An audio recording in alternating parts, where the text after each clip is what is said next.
Greetings and welcome. We are back in our Satisfactory world on day 32, which is kind of insane that we've gotten this far. But yeah, here we are, back at base as usual. It's kind of a good starting point. Not that I remember to clear out my inventory this time, but you know, stuff happens. Anyway, we still have quite a bit of work to do on the turbo power plant, so we will be heading down there shortly. But let's go see if we can find the other derp, and then we will head down there, I guess. So, hey derp. Hola. Hola. And we have a sneaky dragon with us too. What? Where? I didn't see him. He hid, man. He's over there sitting in the corner. He's hiding in the corner. Busted. Busted. Right, we are heading down to turbo power, so off we go then. In between streams, we have both been super busy with different things. I finished up the second arc of assemblers for compactor coal and added in the additional 3 that we need for starting up the first module of power. So once we get down there, I guess a little spoiler for future content that we just passed. Dragon's Pond. Oh, my playground, man. Yeah. Heck yeah. Man, wait for that, man. Come December. I finished up the second arc.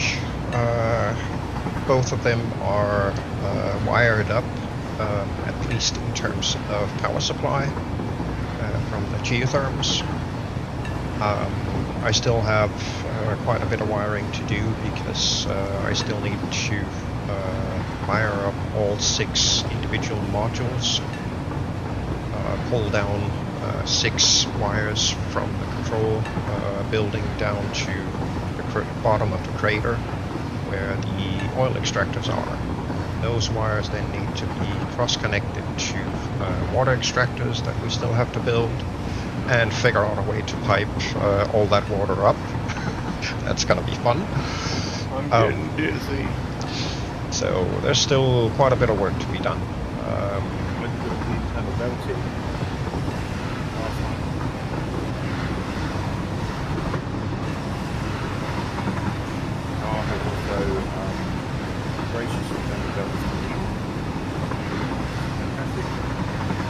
All the I've set up a cache system, supply cache system for the compactor coal and some overflow handling,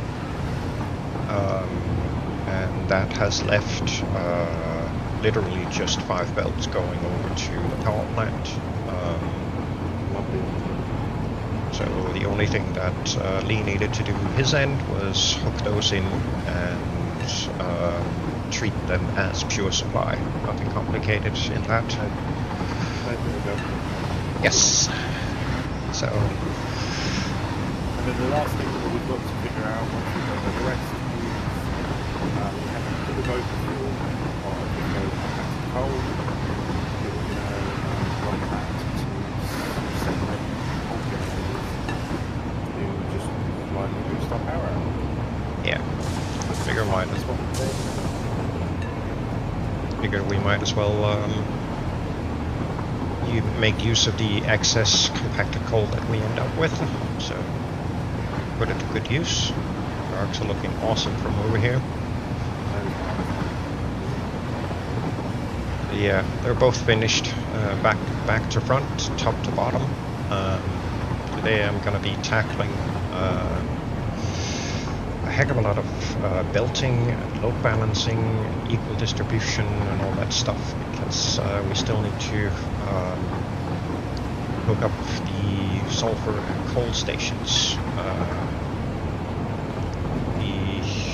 goods being delivered from the 3 trains needs to be equally distributed to a intake cache, and then split out and delivered over to the 51 assemblers that will be producing the compacted coal. So there's still a little bit of work to be done there. That's what I'm gonna be tackling today. Hopefully get all that in place. So get ready So, to get yeah. your beans burnt, folks. So these are the output of the polymer resin at the moment. It's just going to sink. Eventually, it will be transported over to oil production and go into making, I believe we said some more rubber, didn't we? Yeah, more rubber and plastic. I'm pretty sure we'll need both. But yeah, Lee has been super busy down here setting all this up. This is all the input buses, all equal distribution, best as we can get it. Spaghetti highway. Definitely. Yeah, a little bit. And that's why we use logistics floors. Yeah, you don't get to see the spaghetti. But basically, this is the feed-in. It's all super nice and neat. So yeah, feed in from the other side, the arcs. Flop. Here's what Sheridan was busy doing. And these are the two, the pairs of 2 industrial containers will be the intake, the cache from one of the arcs. So that's 24 assemblers. They will run their outputs down into these 2 caches. The one in the middle is from the 3 separate assemblers that we have in the middle here behind this wall. They will be feeding the 60 oil per minute module, the first one. And then once the other caches fill up, the overflow from them will then be merged into the initial first module. Because technically speaking, we are ever so slightly underproducing compared to what we need. But the overflow from the first pure module will then compensate for that lack of production. So then I essentially just grabbed the other arc and did the same thing. So all of it ends up being merged. All of the overflow ends up being merged back into the startup module. Overflow from that will then go to the coal power plants that we're gonna put up and make use of the compactor coal. But yeah, these are our arcs, the inside of them. I've run some of the belting already. This is the output from one arc at the bottom. So that's 12 assemblers being belted back here. And then they all gather up at the front in the middle. I got to do the same on the top of both arches or both arcs, and I essentially need to replicate more or less the same setup, but for the intake. Problem is, I also need to. I love the way that the setup here for the compacted coal is almost as wide as the actual arrays that we've got here for the power plant. Yeah.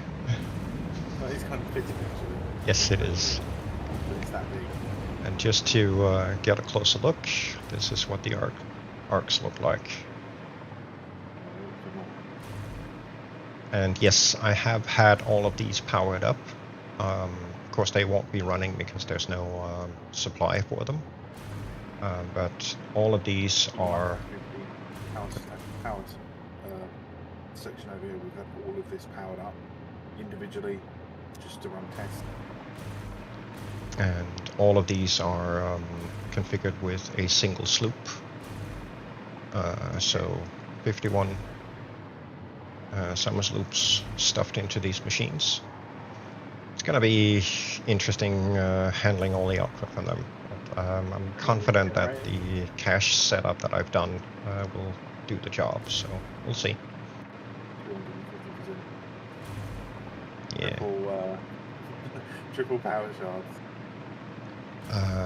So We are doing our usual of min-maxing the crap roll out of this. yeah. Oh, actually,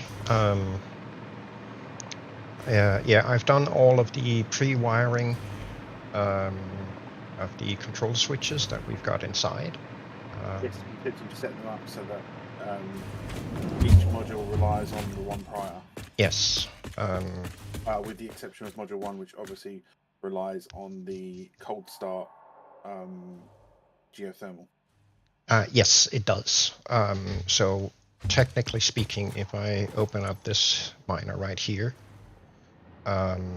it is on the A part of it. It is showcasing the current output of the geothermals because the that consumption that says 200 watts. That's me and Sheridan's jetpack, so ignore that. yes. Currently, it's doing absolutely nothing. Yeah. It's just about to drop. There we go. But we have 10, 11 capacitors, something like that, attached to it. So there should be more than plenty power to boot it up. Essentially, we have 1.1 gigawatts for an hour that we can draw, which is more than adequate to boot up the power plant. What I've done is all of these switches throughout all of these modules are in essence wired up in series such that unless the previous switch has been engaged, whatever current switch you pull at the moment is not going to do anything unless it actually gets power from the previous switch. And I did that to ensure that all of these are enabled in the proper sequence, so we can, properly boot this place up, because it does take some amount of power to boot it all up, and if we throw all of them in one go, it's going to be a bit of a mess and probably end up with a lot of fuses tripped. Yeah. So in essence, we won't get the big explosions. in essence, with the exception of module 1 here, each other module is powered by the module before it. yes. So, and again, once module 1 and 2 are up, basically the cold start line that's fed from the geothermals, I believe what we're going to do is we're going to feed that back into the grid eventually. Everything, Running. everything, including the geotherms, is going to be fed into the grid. I just fired up module 1 here. I would have to go on a little. I would have to go on a little flyby to get out there and watch the assemblers in the middle, but they are powered now as well. Hey, there goes Saturn. All of this stuff is powered up on module 1. There's nothing happening, of course, because all of the miners are currently unhooked. Wires for them. Sweet. Wires for them are set up, but they're not hooked in at the moment because we don't really want any of the coal or sulfur coming over here just yet. So once we're ready for it, I'm going to go down on the logistics level and connect up those 3 wires, but they are run all the way out to where the miners are from here, so we can remote control them. But one of my jobs today is to all the blenders, the water pipe coming in. We are redirecting it so it flows above, pumps up, flows above, wherever it feeds down. Yeah. To flow down. So that's one of the jobs I got to do. And then my brain's already hurt. And then here in the middle of the. I thought I was hurting earlier. Here in the middle of the control building is where we can then, once all 6 modules are up and running and stable, We can then engage all 6 modules to a local grid, do a double check on this power pole here in the middle, and once we're satisfied, we can then use the priority switch to hook into the main grid. It's already connected up. So if I open up this guy, the B is our current main grid, and the A power grid is the power plant internal power grid. But all of this currently is not wired up. I still need to run those 6 wires from all 6 modules and hook them up to these switches, and also supply 6 wires going down to the oil extractors and water extractors below. But until we've made a final decision in terms of where those will, the oil supply pipes will be, I'm not gonna do much in terms of handling those wires, because they kind of need to follow the oil pipes down, so we can distribute the power below, and then handle it downstairs, but we'll get to that eventually. But yeah, all of this stuff here is in essence prepped and ready. But today I'm gonna need to worry a bit about belting for coal and sulfur. So that's on my docket for today. And Lee will be tackling some piping and stuff. So we might Belting begin. we might Picking stuff, and then coming over and probably giving you a hand if you need a hand with anything. If not, wait.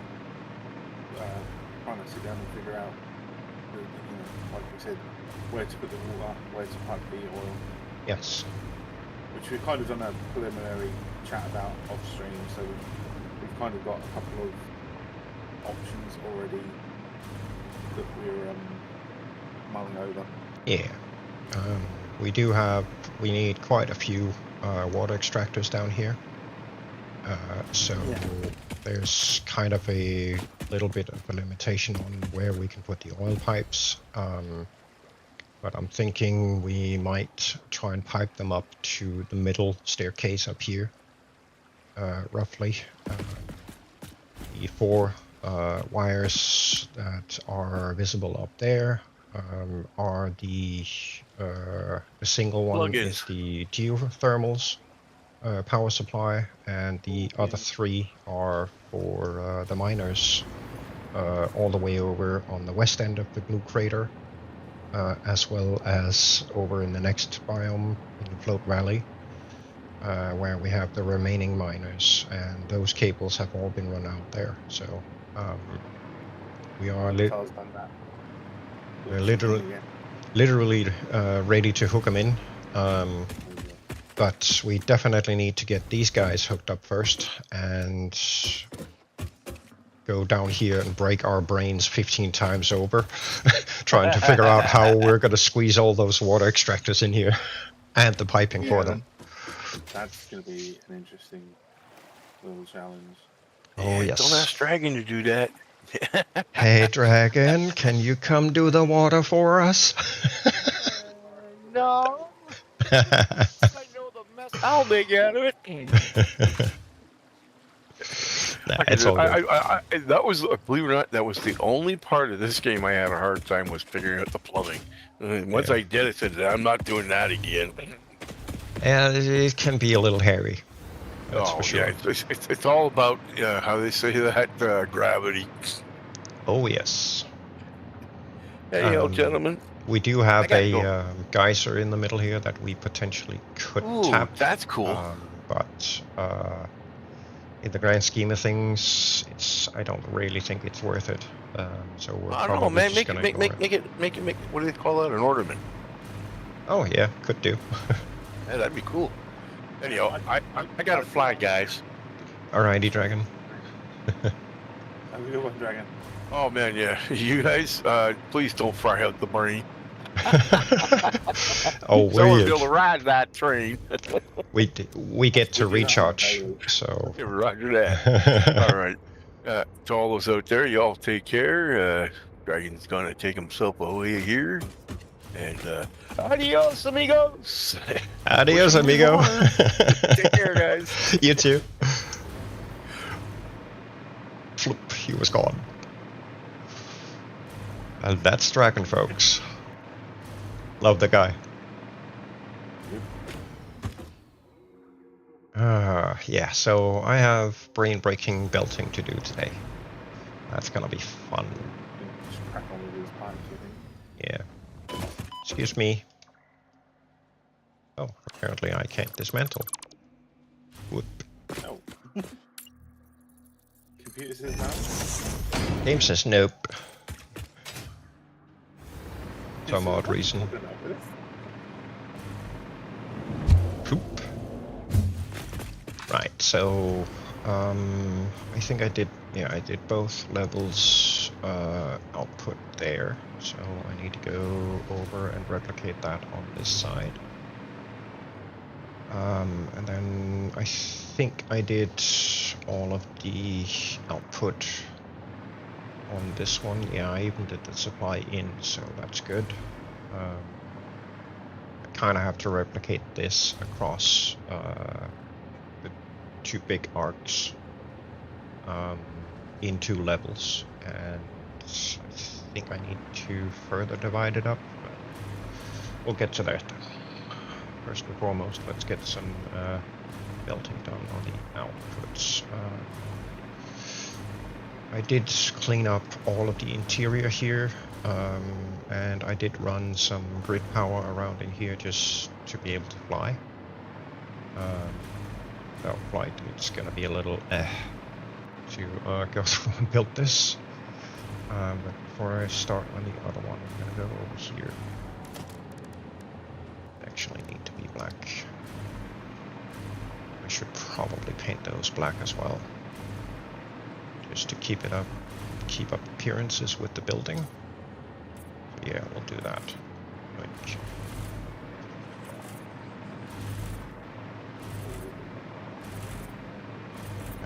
the reason I need to go back here is I need to count up how many of these were set up with the lower tier belts. So 1, Mark 1, 2, 3, Mark 3, and then the rest is 4. Okay, that's easy. At least.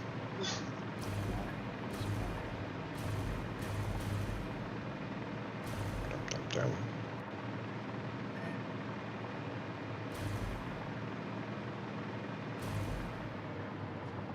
That's straight. No. Nowhere near straight. Why would it be straight? Needs to be straight. Oops, that one turned. It turned because it was sufficiently off grid. Flip over.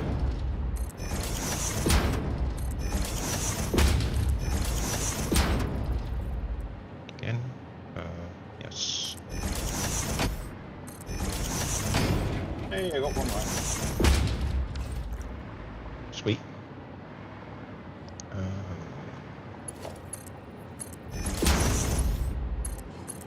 Roll these up.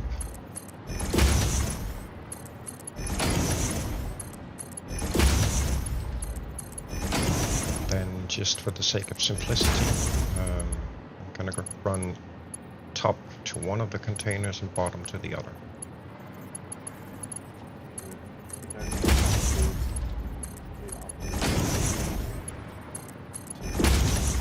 This one.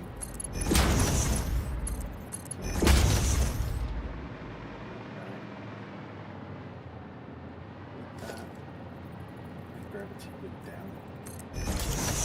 So rather than having multiple foundation holes up, there's a lot of pump out at once. All I've got to make sure is 100 a minute, 200. 200 supply. 200. This one I have to start on the simple. Balls. Simple. might run these through. I might run these through some load balancing. Or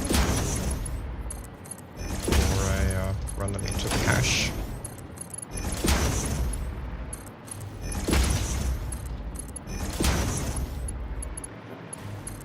One. Mark II. Another Mark II.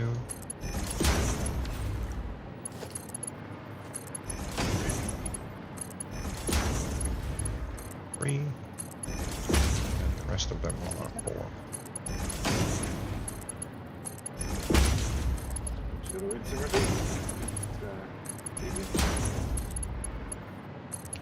Yeah, the tediousness of big builds.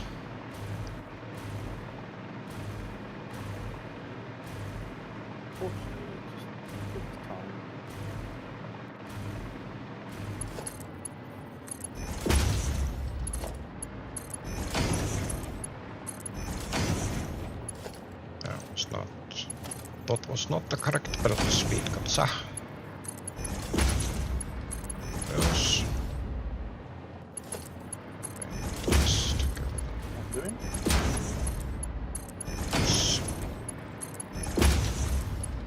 There. Then I can run those two down and stuff them in a. Let's see. Might as well run those up here. Maybe, perhaps. Yeah, why not? Let's do that. See, technically speaking, we could pull them here. That would probably be beneficial.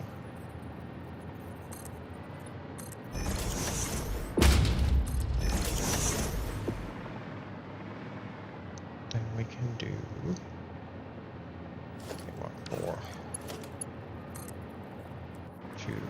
Here about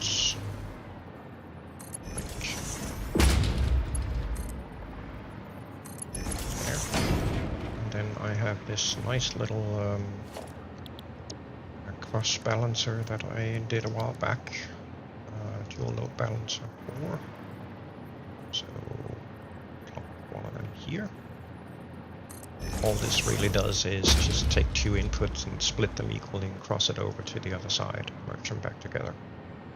That's it.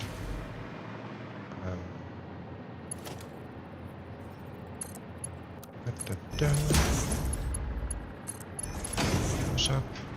Then I can run those 4 in here. Though I might want to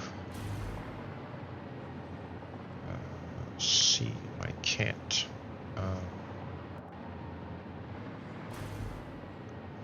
Do. Let's lock these down just to have something to attach to. Need to be reversed. Put the first one here. Don't know if we can go all the way down there. Because this one is, of course, yes. I'm a derp. That's why I'm here, I'm told. You cannot be straight. Because when you're straight, you don't want to hook up. You should. I'm a potato. That's one done. The other one goes all the way up here to this guy. We're also gonna have to flip around.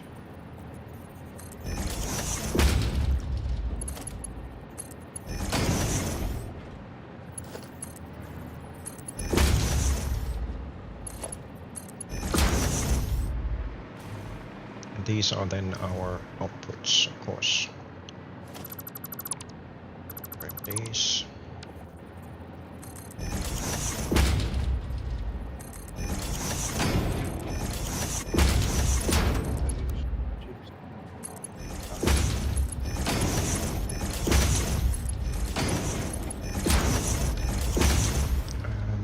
module 3 done for the outputs. Go repeat this on the other side. Oh, autosave kicked in.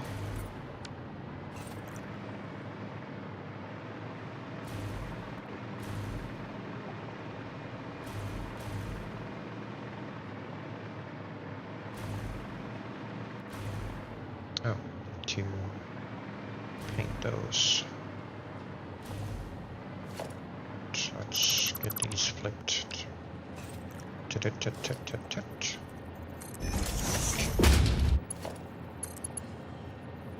Yeah, see, if I use straight, it does this weird kink.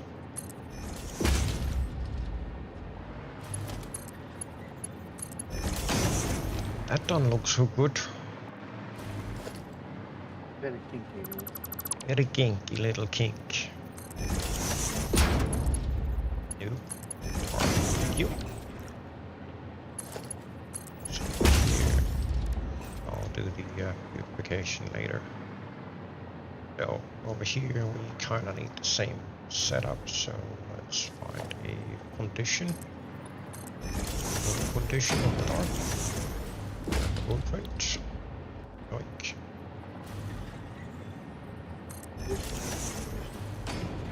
Abso-freaking-lutely.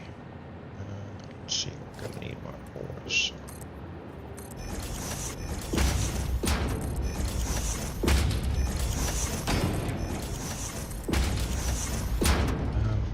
I think I did this one. Lower part. Alt. This guy up here, and then. There we go. What about these?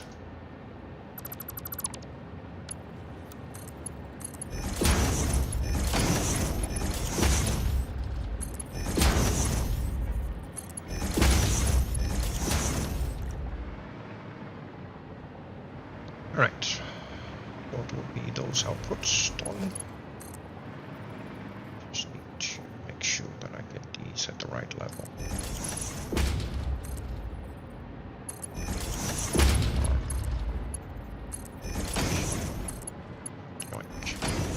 There we go.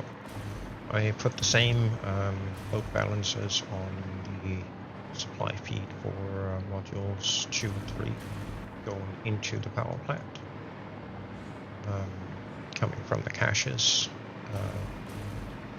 It is literally just to try to get somewhat equal distribution on both belts. That's all it is. It also has the added effect of dividing between both belts in case one of the containers for some odd reason runs empty.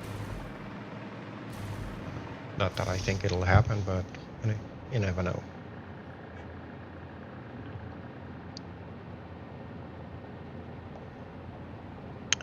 And just in case, let's get a sip of coffee.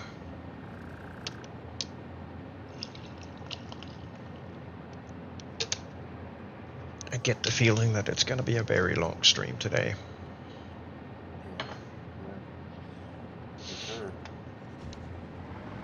So, brain-breaking stream time. Right, so these are the... this would be the 3 assembler output that needs to go down there. So here I think I'm going to try and cheat a little bit if I can get away with it.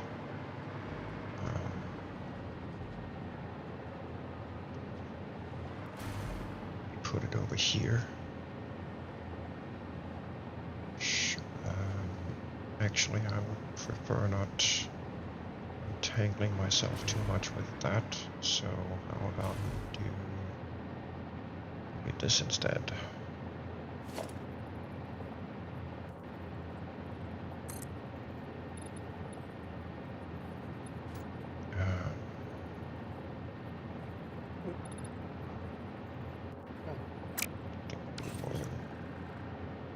It's been a long day for me already. This only needs to be about 2, so I think we will do this. That should be sufficient. Right there.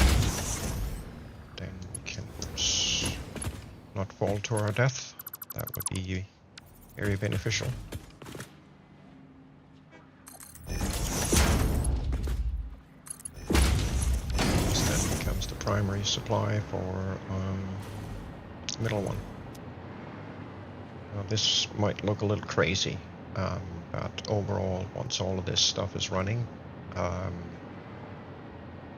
module or group 2 and 3 should only have about 50 odd something overflow.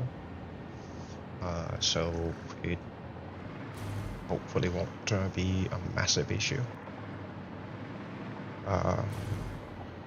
So the difference that we need to achieve is, as far as I remember, we do something like 90 a minute on the 3. And we need, is it 106 or 108 a minute? So it's not a whole lot. Which the 50 odd something coming from one of the other modules will easily compensate for, so no biggie.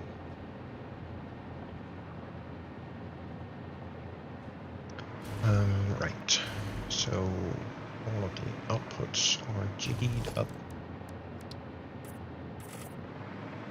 See if we can get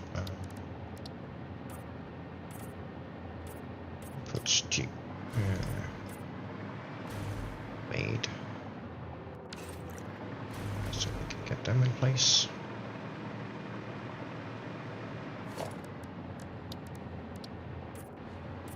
Break these up quick.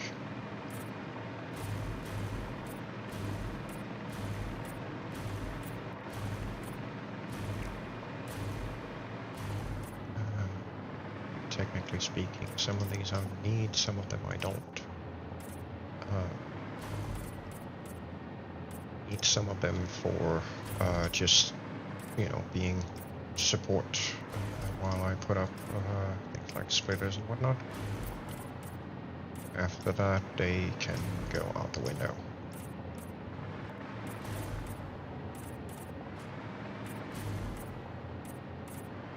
Technically speaking. Might leave them in just for holding up the splitters and such. We'll see.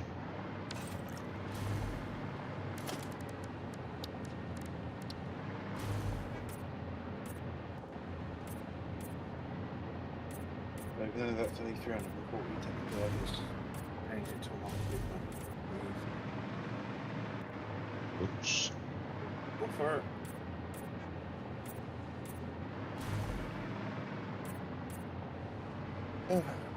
Right, ladies and gents, I'm going to go grab myself a cup of coffee. I will be back shortly. Sounds like a plan, boss. I need the caffeine. Yes, me too. Alright, be back shortly.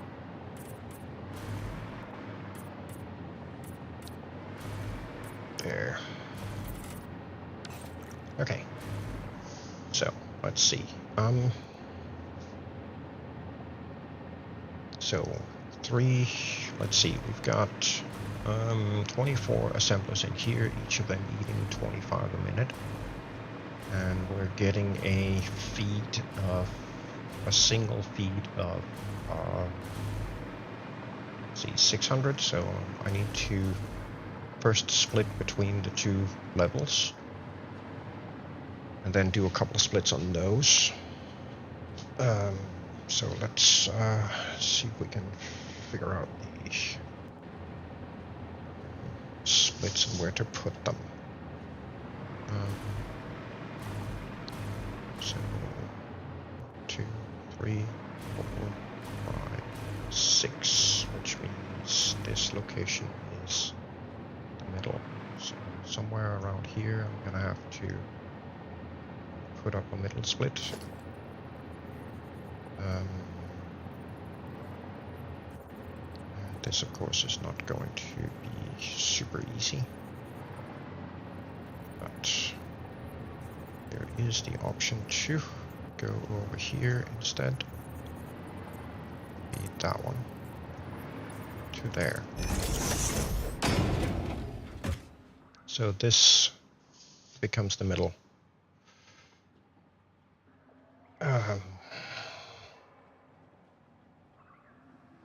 Right, so 600 up. That means we need to split in two here. One goes here, one goes there. And I have to do that twice because I have one line of coal and one line of sulfur coming in. So I'm gonna need a double split here, which is probably not gonna fit in very well. And then each of those needs to be split in two.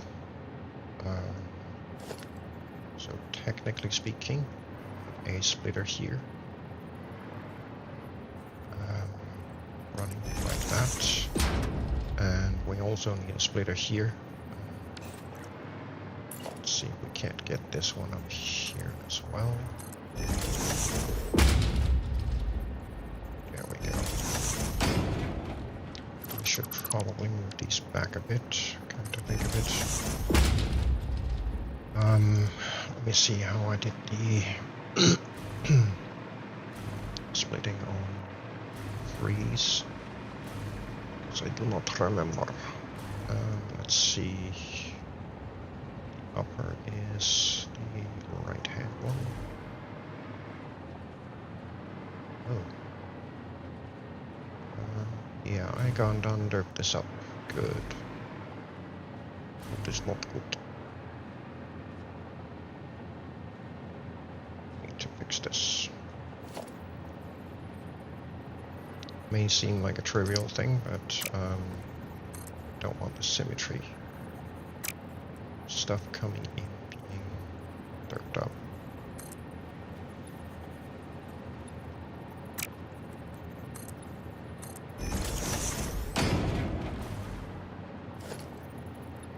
And then so we can go down here, flip these two. Because dot is wrong. Dot is wrong. Means this is wrong.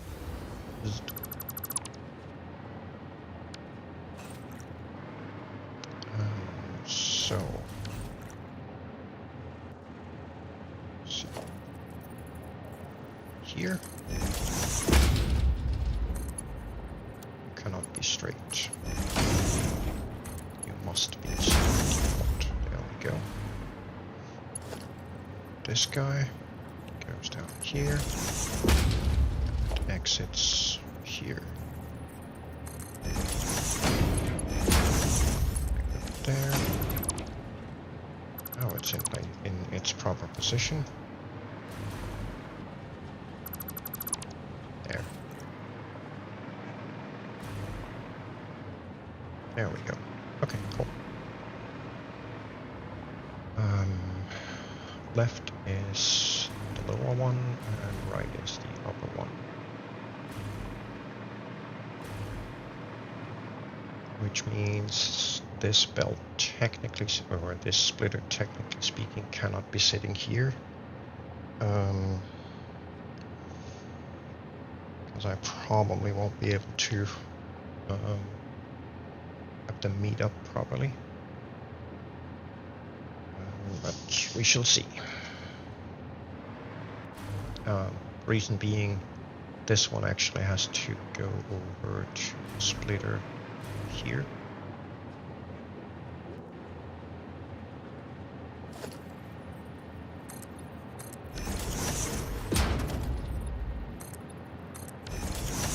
Just get that in place here while we're at it. Yeah, that's turning right way. These were not. Yeah. I may have to leave these in. Right, so problem being,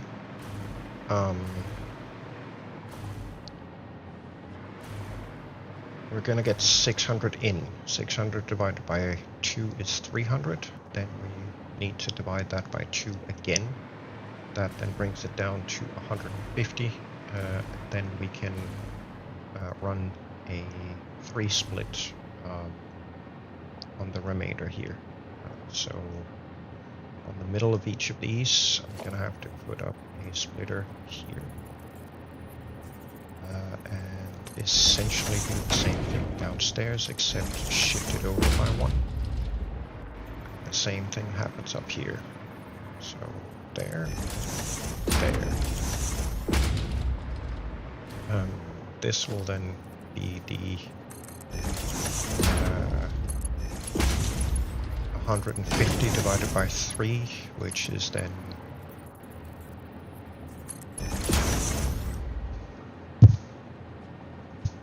actually that doesn't quite. What are these set up for, really? Oh, right,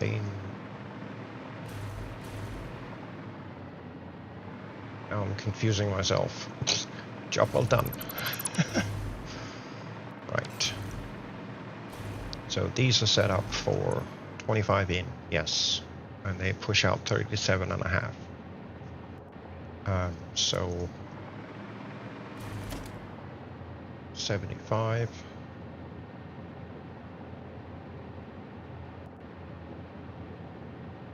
That's 150. So 300. Oh yeah. Yeah. Brain just didn't catch on. Yeah, 600 in, that's 300 per level.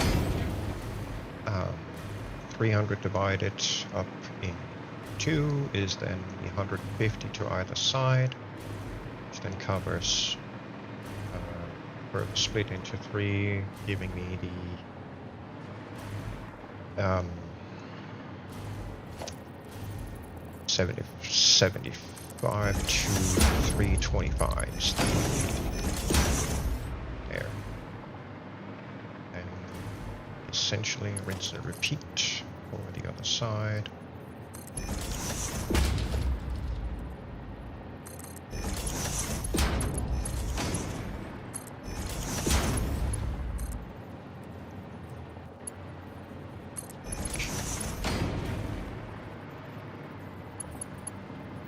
This guy.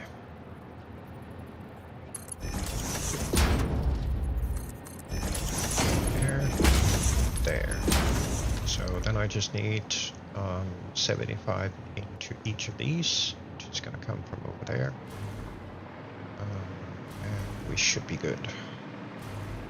Right, rinse and repeat.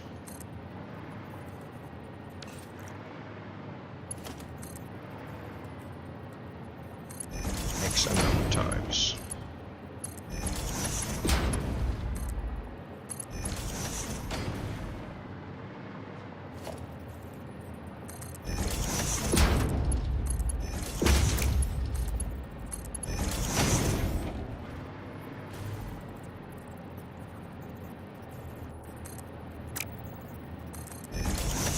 Interesting that it says go on. That guy, but I got that one up here. Yes, I did. Okay, cool. Just need to get these in place.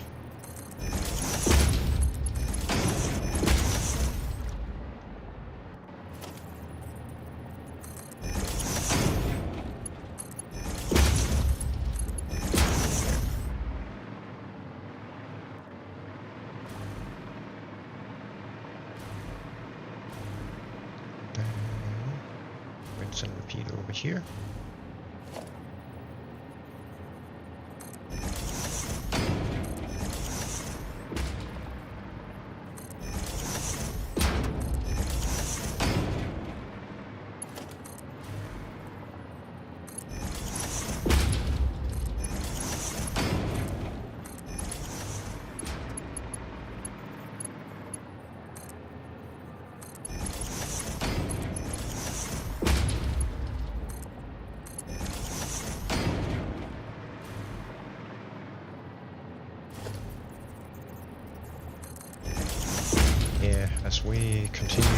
here, I think autosave tends to become more and more laggy.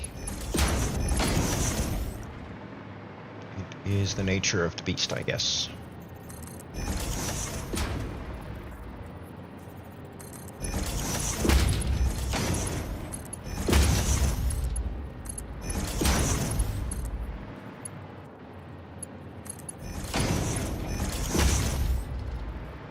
Repeat up here.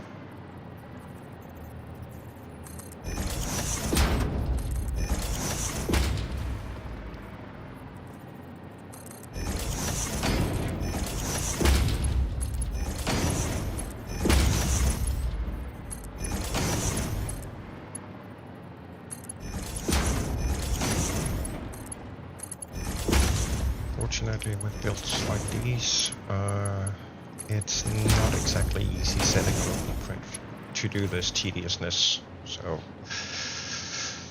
yeah.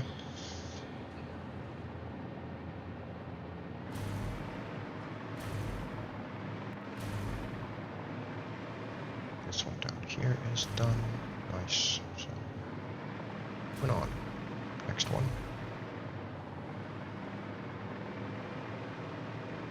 It is then going to be this one.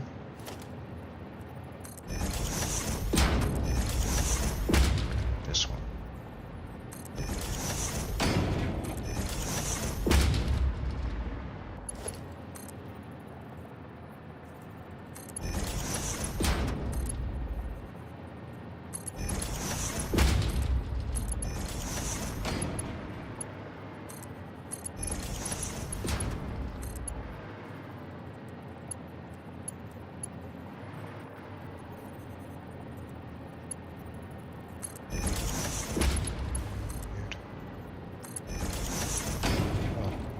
Shall see out soon enough.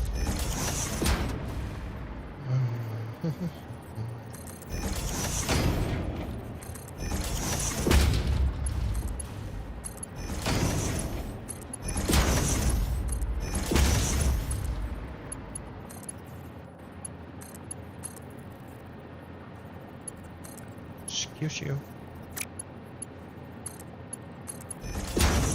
Oh.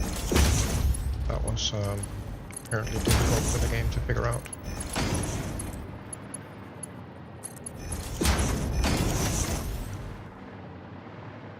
Don't know what's up, but game feels kind of sluggish today. Not entirely sure why that is. Did a complete reboot of the dedicated server before we started the stream, so should be a relatively fresh start. I guess game goes nope.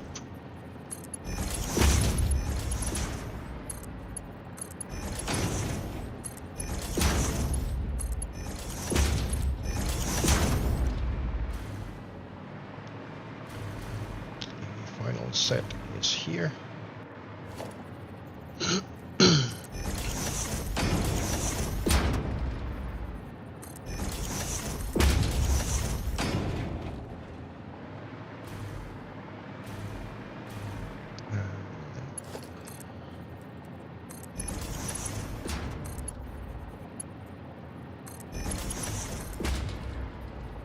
Rest of these in place.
Okay.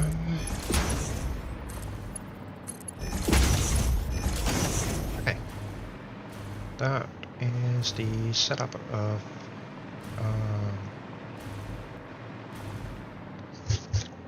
the input split on all 24 assemblers.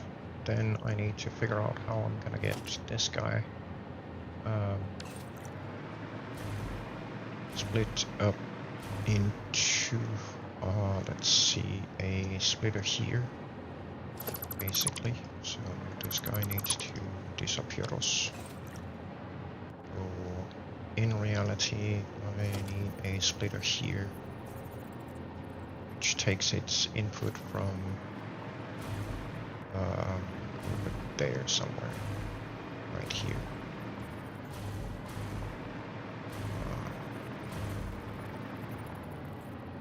I suspect that if I put it here with an input from out there, we're probably going to run into the back wall.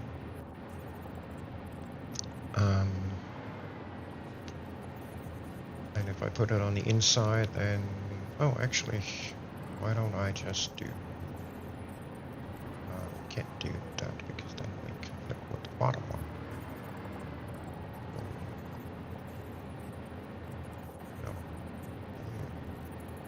This and this. I just need to connect that up to this guy with a Mach 2 belt. And the other side of this to dot guy Mach 2. This one here. This is to try to get equal distribution across all of them. So I'm gonna leave those two for now. And see if we can repeat that on the other side, which would be here.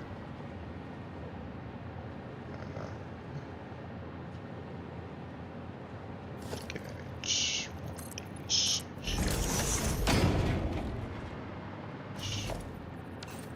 So we run into a little bit of a problem because of the concrete pillars that I used for decoration. Oh, we shall do this instead. Don't need one of them, just need one of these. Nope.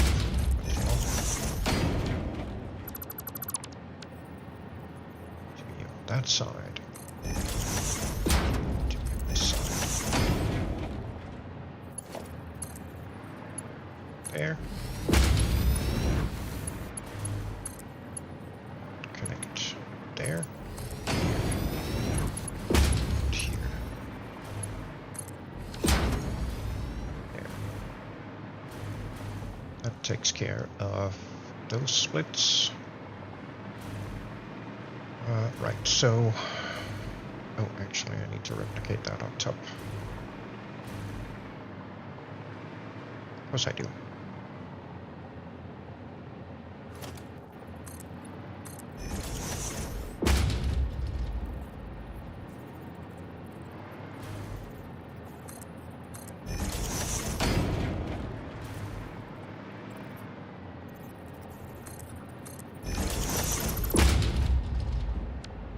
These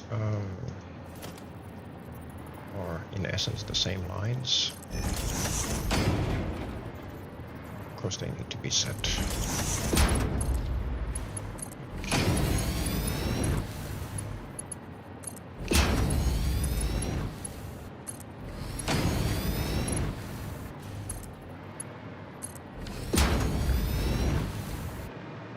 And the same thing on the other side.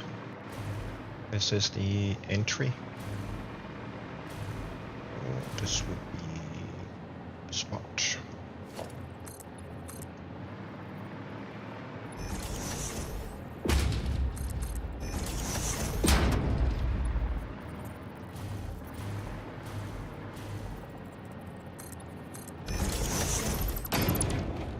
That one. And then this one. Nope.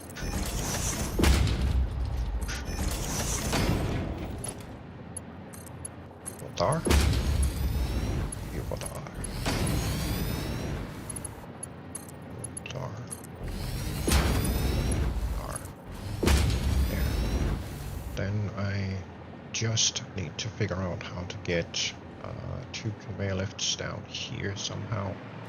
Avoid conflicting with things, and I'll need to work out a way to split both of them in the middle, so one goes up and one goes down. But that part shouldn't hopefully be all too difficult.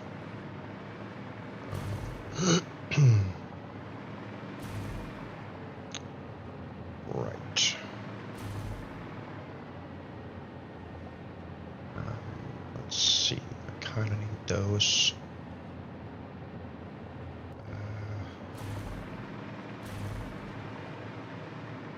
Split, perhaps. What if I do?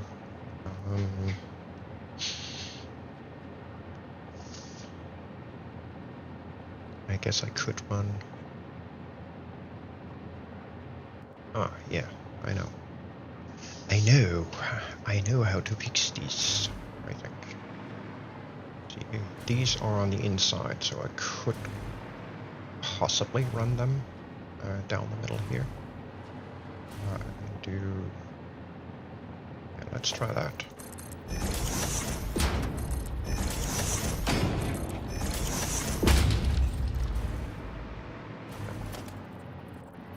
Ideas. I think if I just add another foundation level here, I can run those 2 down below through here,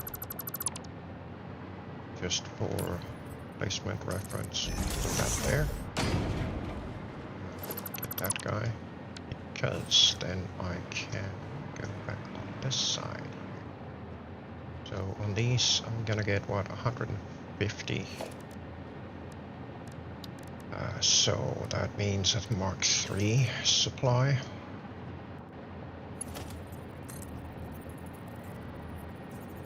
One goes there. And the other one. Oh, actually, can we do this? Get that over Hello, here. I'm back. Hola, welcome back. Although, to call it an early one today, I am a wee bit of agony It's bad. with my back. That's why I've been gone so long. Good. It's all good. Health comes first. Oh. Finish this module off. That was working on.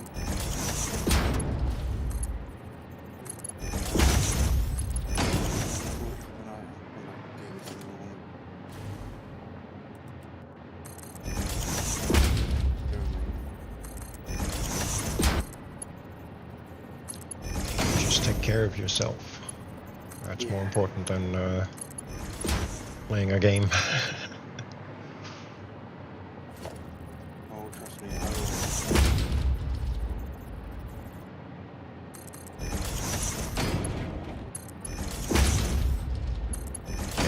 Then from here I'm gonna figure out how to split this.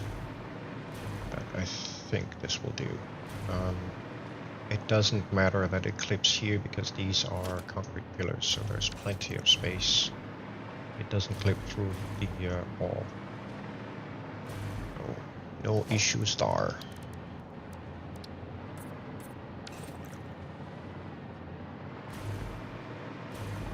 Yeah, I think that's how I'm gonna have to do it.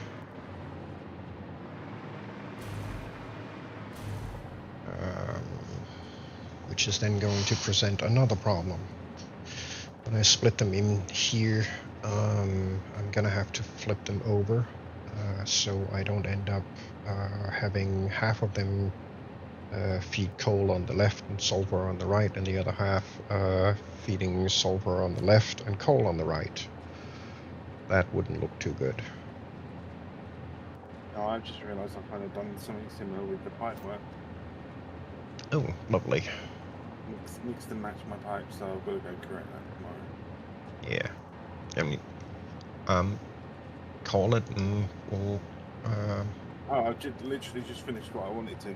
Oh, So okay. yes, that's exactly what I'm going to go do. I've got 2 modules remaining.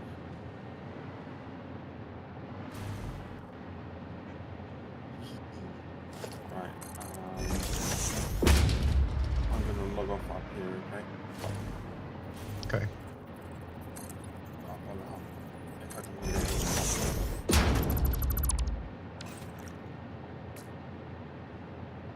Let's see. Alright guys, apologies about this. But yes, I shall be back Friday streaming.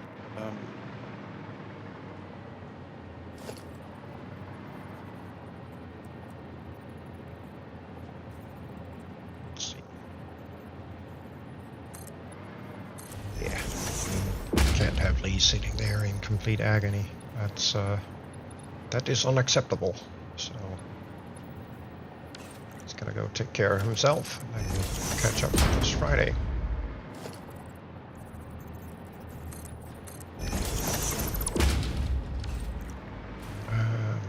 Right. So let's see.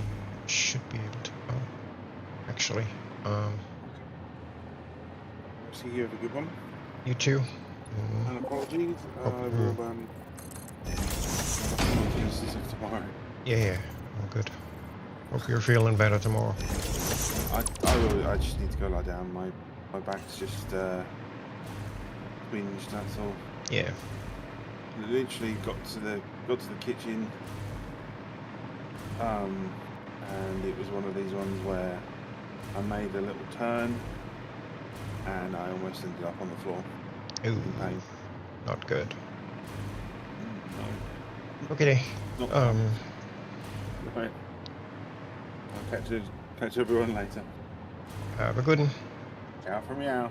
Yeah, for meow. Meow. Meow.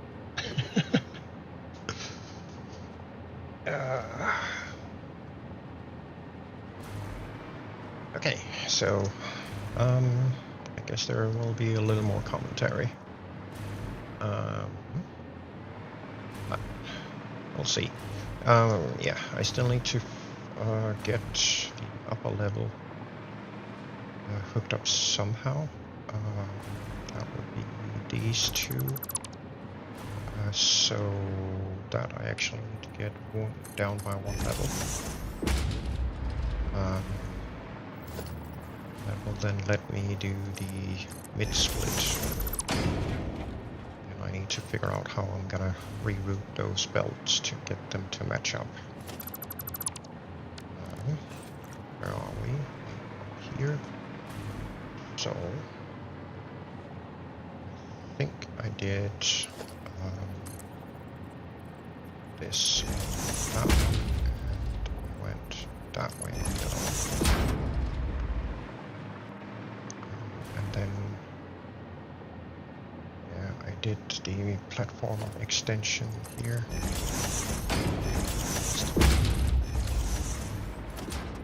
It's a bit of a puzzle to try and remember. Just one, please. Thank you. Belting is never easy. And that's not a conveyor pole. That was the wrong pole. This one needs to be there. There. So. Don't.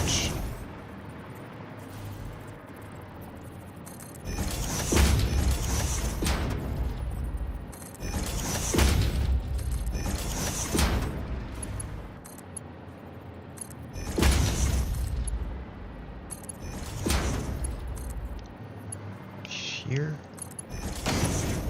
and here. Da, da, da. Built chaos. Lovely.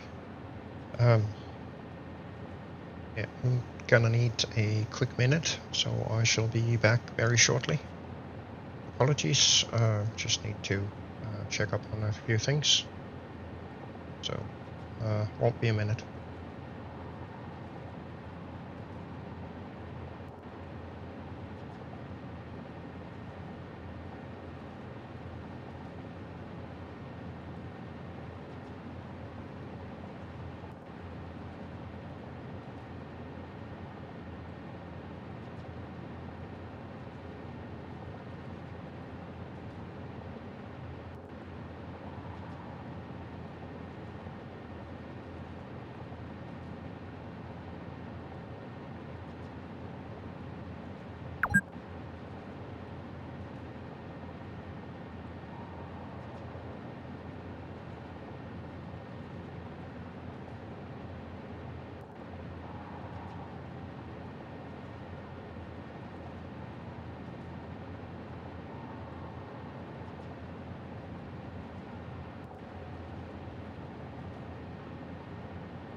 And back again.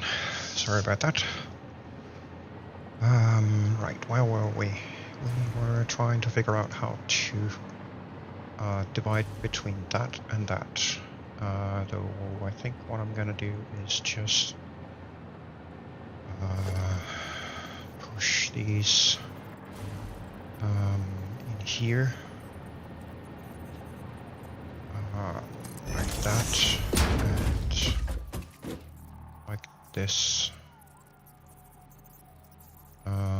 That's gonna be a bit of belt crossing, clipping, but it is a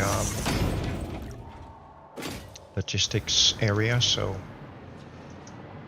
it's where we can do all that stuff.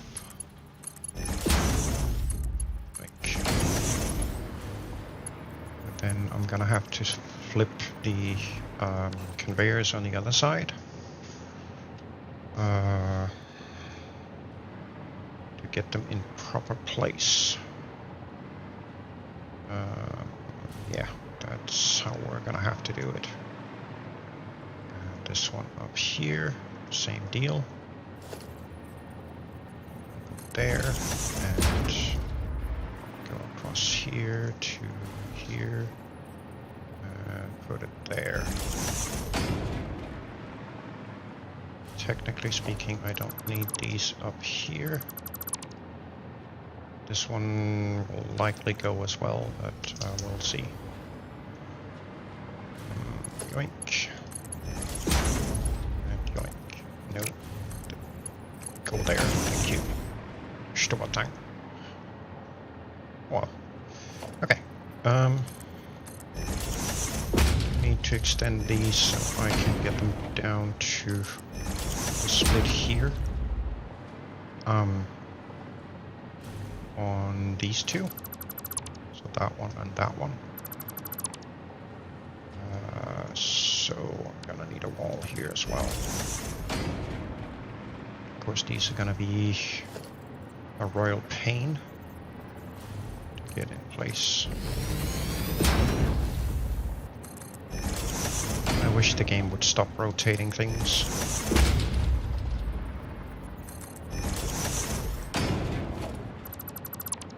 That would make life so much easier. Or at least give us an option to disable it. That might be nice.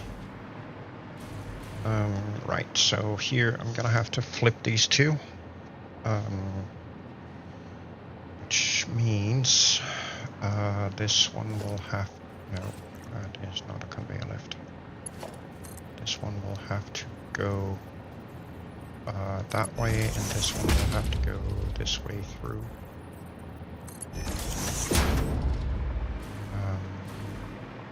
Otherwise I'm not going to get them in the positions they need to be. So it's going to be interesting. Yes. There. So this, let's see, that one is the left. Does that mix with this over here? Just checks, balances, and verify. It does. Okay, cool. So let's get the rest of these guys up. Go.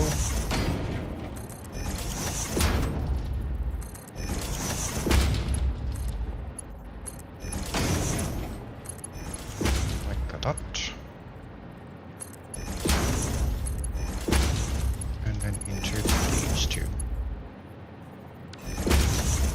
These are then the split feed lines where one comes from below up to here, the other one goes down. So up here somewhere I'm gonna have to set up a feed split.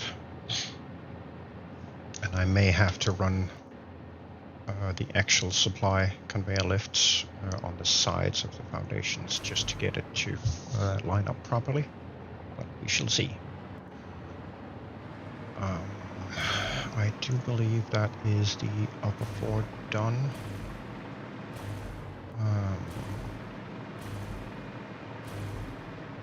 So get rid of you. Yeah.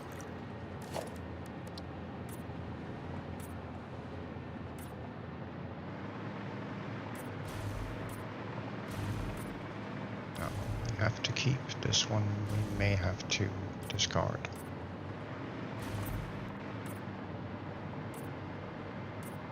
That one we can definitely discard.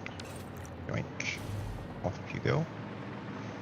And I think we're good. So now we just need to repeat that on the bottom.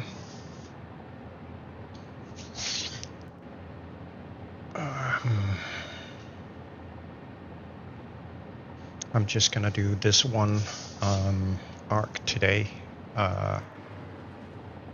Get that in place, and then I'm gonna do the other one tomorrow. Off stream.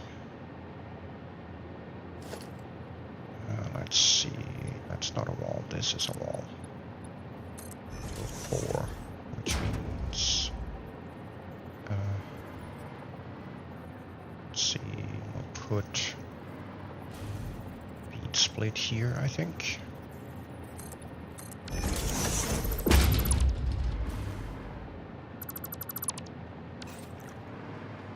Oh, that was incorrect. Kotsa. That was incorrect. Because the feed is actually here, not there. Let's get rid of these and do that. 6, so that means here instead. Which is probably gonna be a bit of a nightmare. So how do we do this? I think we may have to do something along the lines of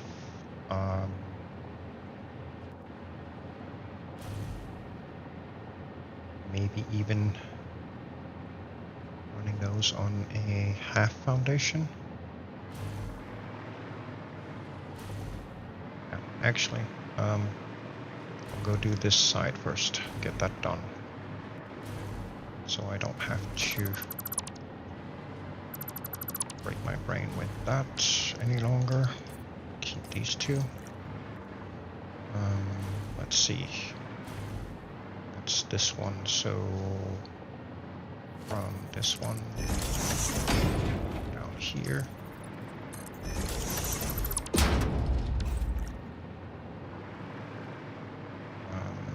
That one can go. And here, this side is the one that has to be flipped. So let's get a left here. Go that way. Going this way. There.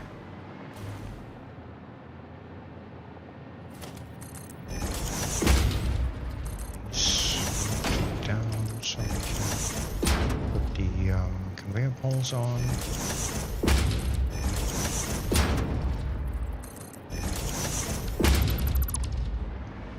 Get rid of these. We can put some stuff in here.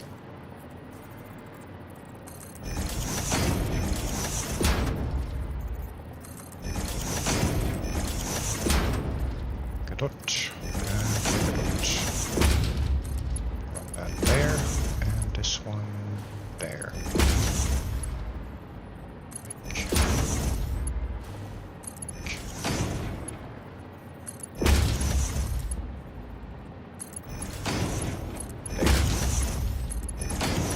That should do the trick.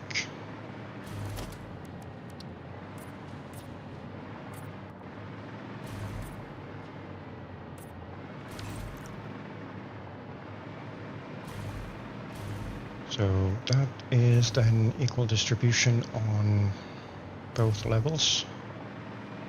Now I just need to figure out how to split and get conveyor lifts up and down to where they need to be.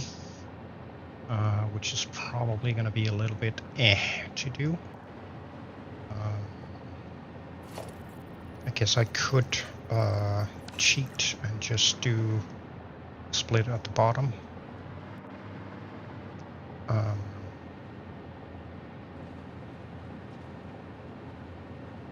Yeah, let's just do that. Should make some of it a little easier, because then I can up to here, just one please. Let's do this one here. These then each need to be marked these to these.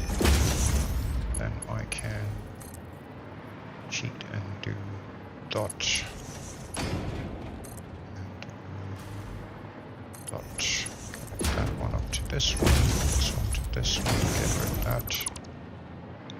And that'll make some of the life a little easier, but it also means that the bottom level will get fed first, because the top level has a slightly longer travel distance.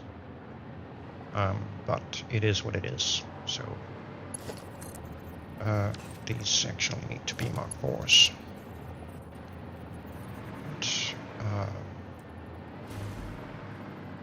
Get them not that far down, thank you.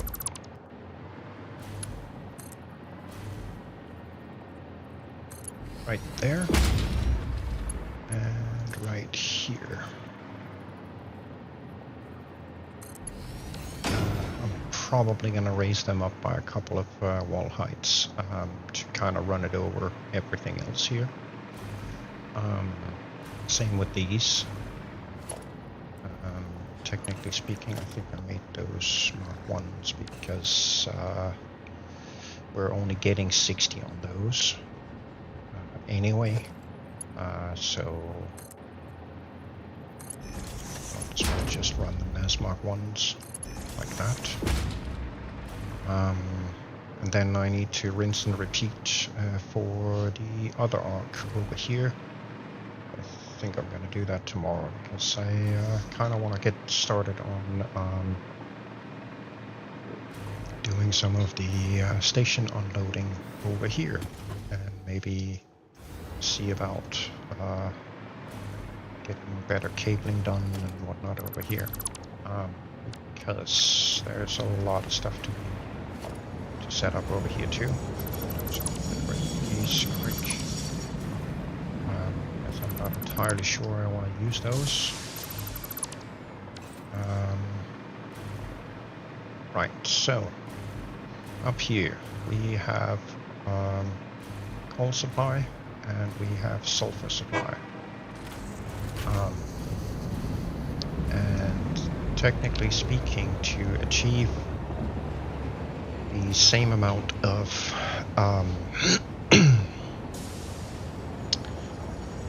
sulfur coal, we had to run 2 trains to do the sulfur deliveries, because one of the pure nodes and impure nodes that we need are over there, and the last pure node we need is way back there. So that's why we have 2 trains running, whereas all of the coal nodes are on the other side of that mountain range. So they all get built up and delivered to exactly the same pickup spot. So, but we still need to try and load balance things when stuff is coming in. I also want to set up a cache, so we can unload the trains as quick as possible, stuff it in a cache, and then let all of the assemblers chew through material as they need them. That also has the slightly added benefit that I can actually run all of the material at essentially belt feed speed. So what I'm going to do is I'm going to set up those caches as industrial containers, and then split out from them and deliver over to the feed lines going in. That way they can pull whatever is available. So we're going to need a bunch of these. And I'm probably going to have to set up a merging system of some kind. I also need to, technically speaking, I need them down here. So what we're gonna get is a yes, right menu. So I'm gonna feed it a single Mark V belt because it's able to transport 780 a minute, even though we technically speaking only need 600 a minute coming in. That at least will then be sufficient. See, if we divide 780 by 4, we get 195, so I'm gonna need at least, let's see,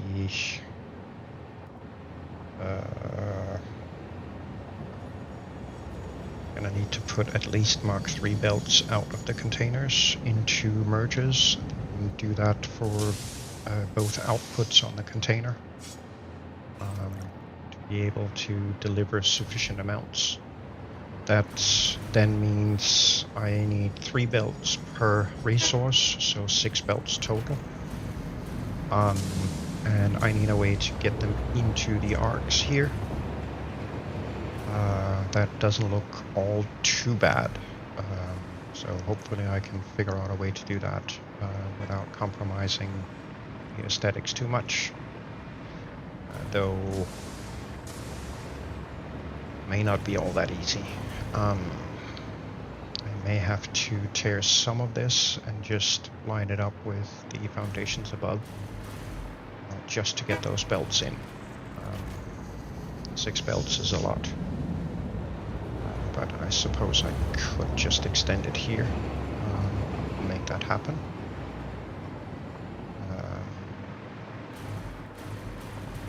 Then run.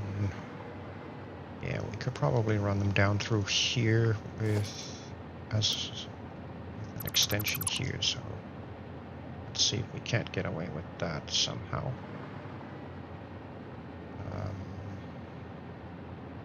That should be possible.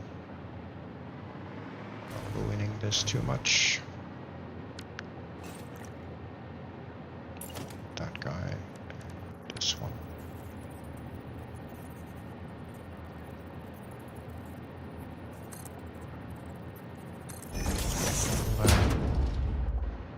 Do that. Fortunately, this bit is just the gap that I didn't want.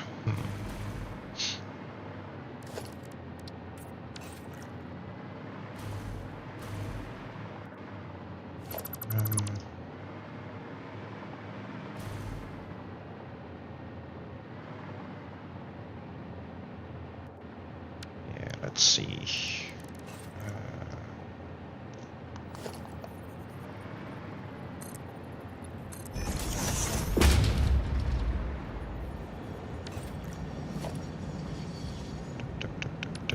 So, technically speaking, these two down here. I need the floor to line up, which of course currently it doesn't, because it's following a curve.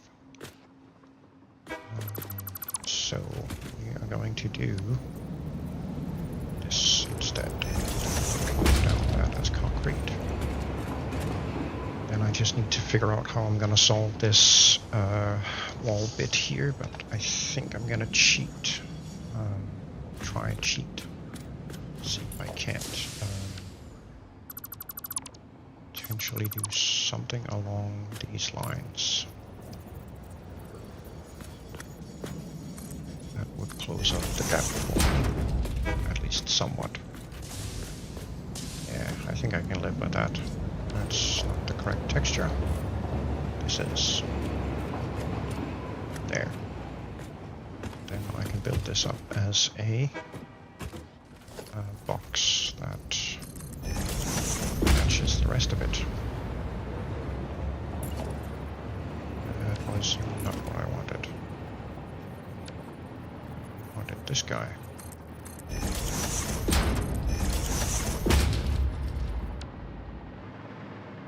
We can turn that into concrete, and we can do these. That'll be all good. Right, so, let's see. On the middle one, I'm going to need a Mark II.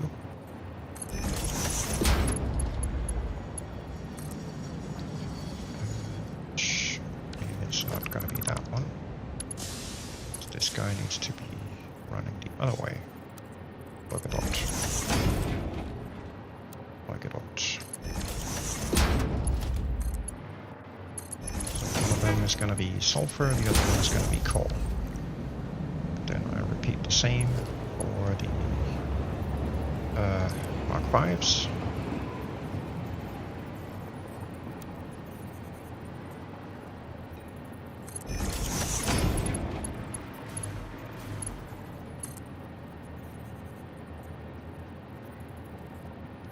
Yes, that's the right way. Then this guy here going the other way. So this one going the same way. Like that. And of course now I can't get at those, so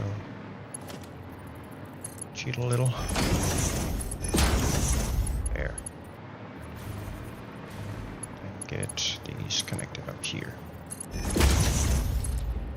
Like that. There we go. Okay.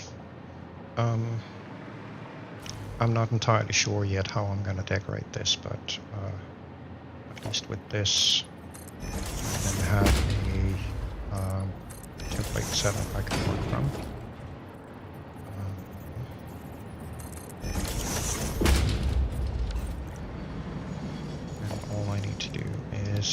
remind myself what's what here. So, let's see if the sign is upside down. Nope. Not quite. But...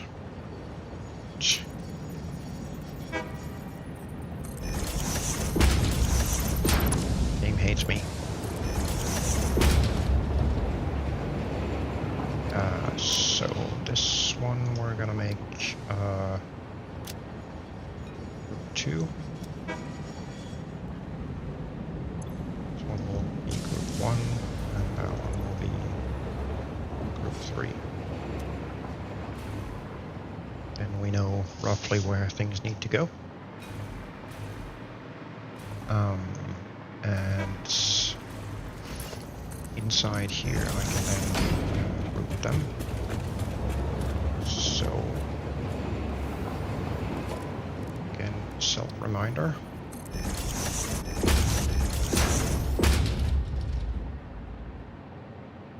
So this one is 1, that one is 2, this one is 3. And just to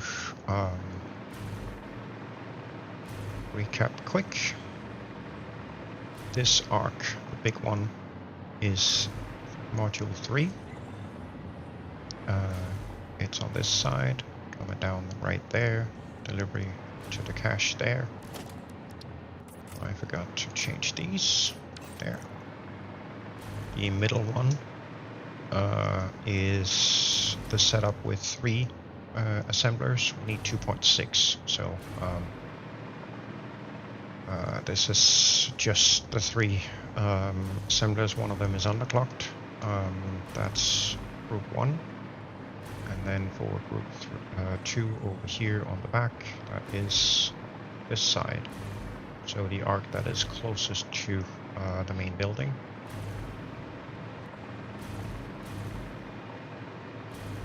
So these 6 belts then need to be run from here over to the intakes. Technically speaking, that actually needs to be a Mark 1, not a Mark 2. So we shall correct quick. I get these. Cute. Going.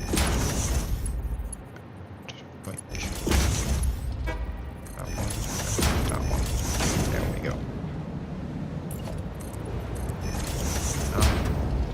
We can't possibly spend more than 60, or rather, the assemblers are set up for 25 each, and the remainder 10 is what we're getting on the Mark 1s here. So middle one is the underclock one. So there really isn't any huge point in running any higher belts for that. Also because we're only getting 60 a minute from the miners, so all good. Okay.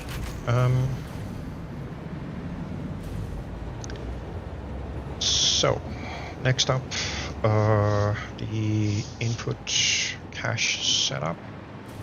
I believe I made these Mark 4s. Yes, so that's 900 and something a minute. I might actually upgrade these to Mark 5s. So 4 times 270 is 1080, which then gets limited down to 780, which is still more than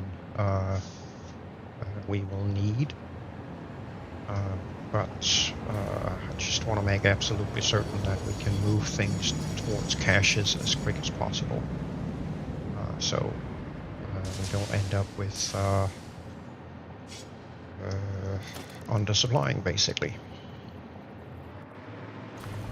Right, so that's the middle 1, 2, 3, 4. So we're gonna put these out here somewhere,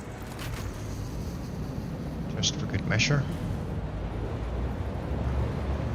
Yeah, how about we do this?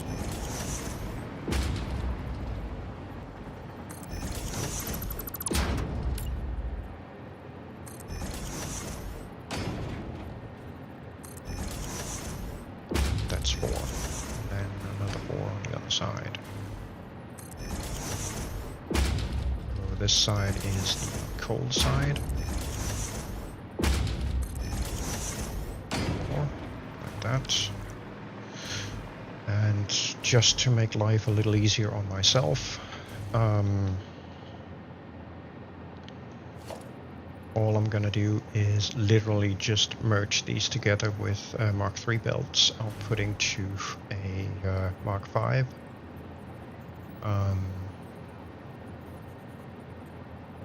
Which should be more than sufficient. And then while I'm at it, I'm gonna use a smart splitter to split off the 60 needed for module or group 1. So yeah, like that, and like that. And then I'm gonna rinse and repeat this above, because we technically speaking need 2 sets coming out. This, get rid of these, and only the bottom one is going to be the one that has the split, to ensure that we end up with enough. These are Mark 4s. Then these are gonna be Mark 3s. Dot.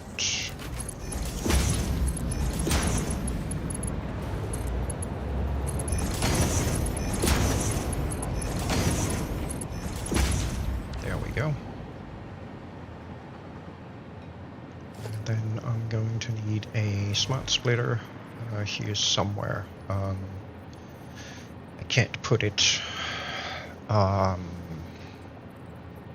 too far in, because I do need to hook a belt up to the middle. So I'm gonna see if I can put it here and make that work. So that would be here to there, and then a Mark V from there to there, which is going to work just fine. So any there and overflow here. And then the Mark V going right there. And then I'm gonna have to replicate this on the other side for the coal setup. They're gonna go in on the top, I think. Finally, the last bit of setup here is hey Nasu, is going to be for the other group, actually. I think I'm gonna move this over, because it would be better having this for group 2. So let's move this quick. I think it would be better doing it over here. So that means, let's see here. And then I'm probably gonna have to double this up for, actually, let's do that right away, because the cold is gonna be exactly the same setup. So that one's gonna go overflow. And this guy is gonna go like a dot there. So this would then be any, and that one would be overflow. Because then we can run the 5 from here to here. That then provides us with a split of 60 going to module group 1, and the rest will then go to group 2. Of course, they are not going to accept anything to begin with, because they're going to be off, but it will be fine, I swear. I swear. So let's see if we can't get this guy up here. That one in there. So this is group 2. No, sorry, this is group 3. That one is group 2, and group 1 is in the middle over here. So there, that's group 1 in there.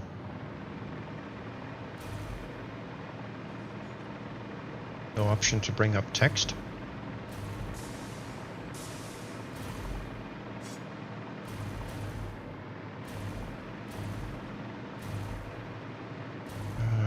Right, so rinse and repeat up here for coal.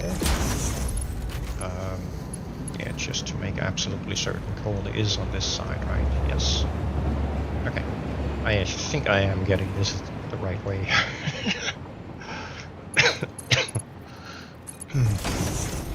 There, and then I'm gonna have to run that one over here somewhere. But essentially the same kind of setup over here.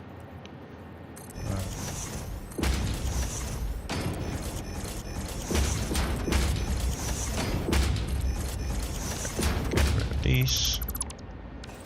And then lift these up. Like that. And then the up from the caches. Like such. Then here and here.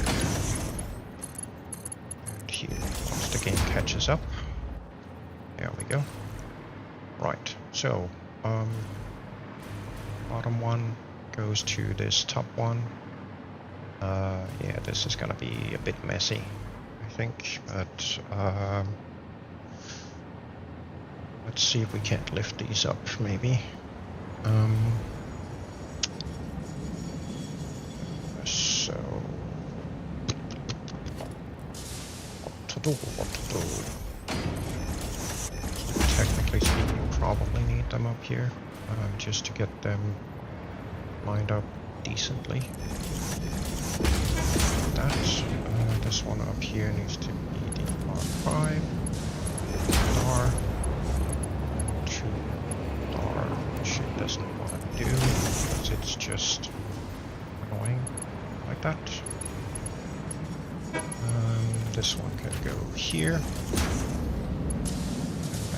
This one can go here. Number 2. Dot 1. Then I need to configure this one the same way as the other one, so any goes out to the right and overflow in the middle. There.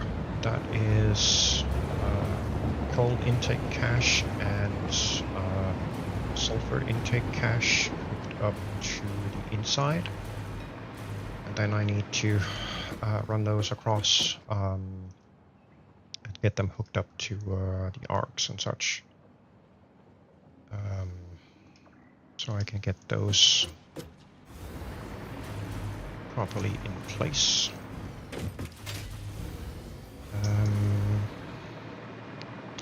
That is a long belt going all the way down there. Holy smokes.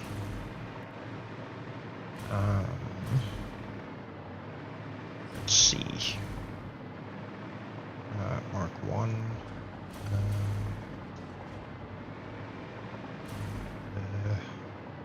Boik. Do I bring it back here? Yeah, I might as well. So if we run group 2 and group 1 on top of each other over here, then I can push Mark 2, which is gonna go up here.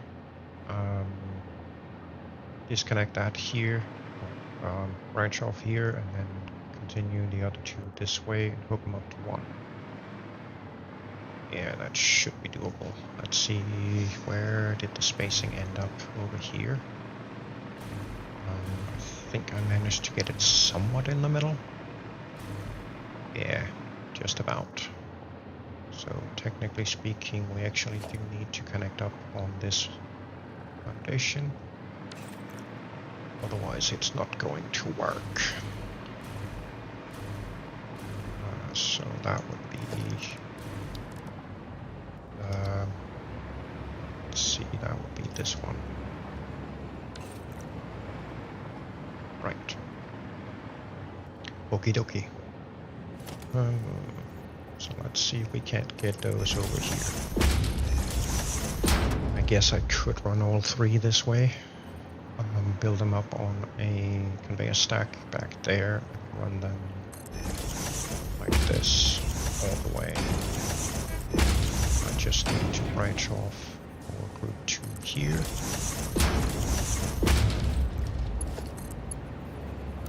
That's not straight. Not doing that, thank you. Then get these. Continue over here.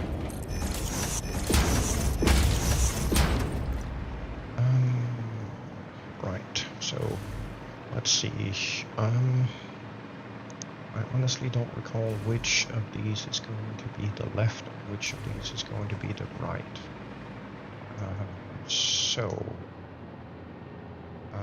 Let's see. I wanted coal on the left, so that will be this one. Which means the one on the back. So this stack is going to be coal. So let's see if we can figure that out. Get those 3 in. They then need to be actually completely flipped around. That's gonna be fun. Ooh, you've made it home. Nice. Work's been crazy, I'm guessing.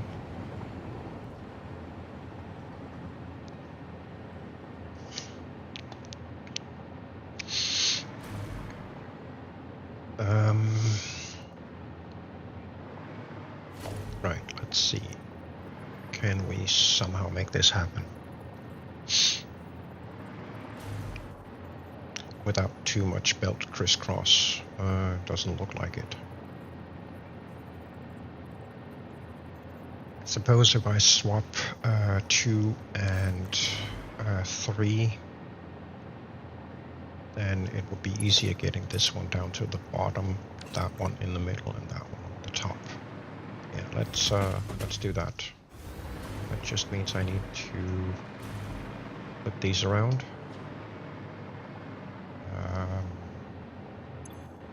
So yeah, let's do that.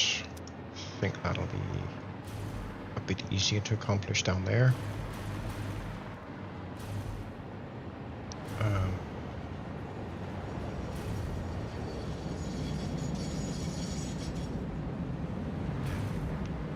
Screw it, we're gonna do it down there. It's gonna be a little bit of belt spaghetti, but it is what it is. What it is not ice cream.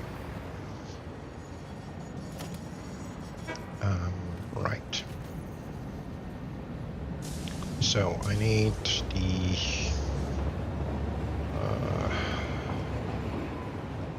3 at the bottom, and I need 1 in the middle and 2 at the top.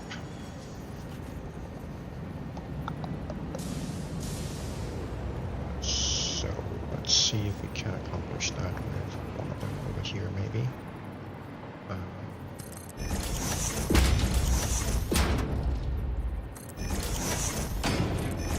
This is not going to be pretty. C3 at the very bottom.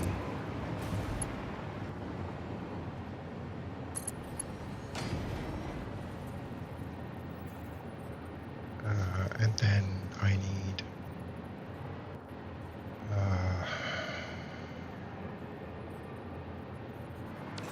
I'm getting myself confused here.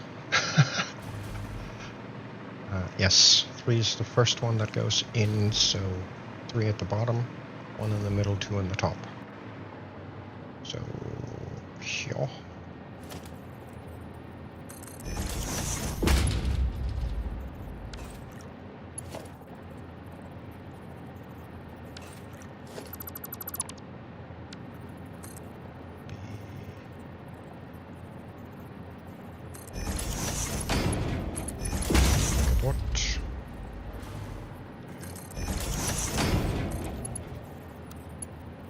Actually, I probably need to do that on the other first, because otherwise these two are going to be battling for space. So let's try and see if we can get the other one done first. Though I'm pretty sure that I'm going to have to do something to this. Otherwise I'm not going to be able to cut over, so get rid of this.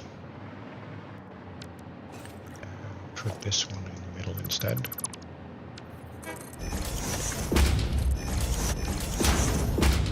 That might be a little easier. Okay, so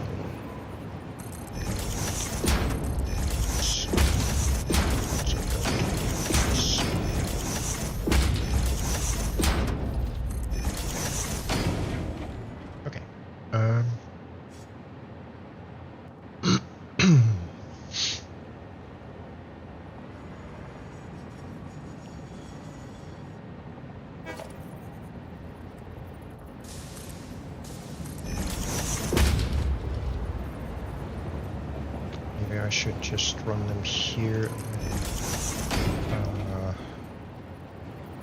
get them in place here-ish instead. Yeah, I think I'll do that. This guy needs to be there, and this guy needs to be here. So 2 is gonna come over here and connect up to that one. 1 is going to be a Mark 1. Connect up to here. And connect up to here.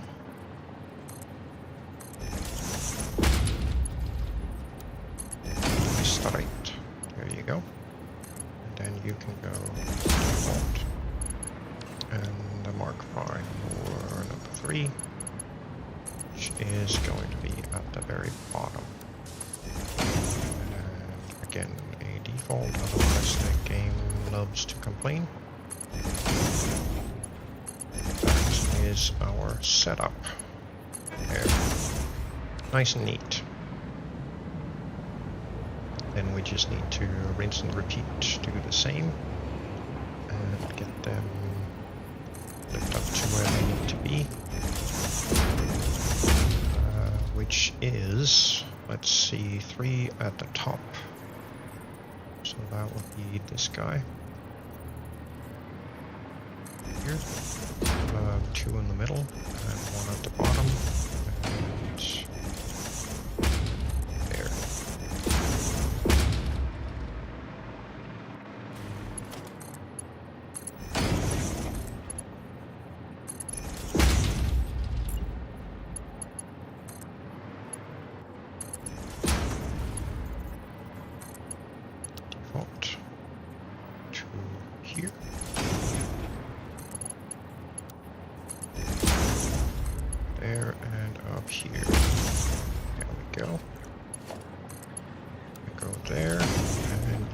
Here.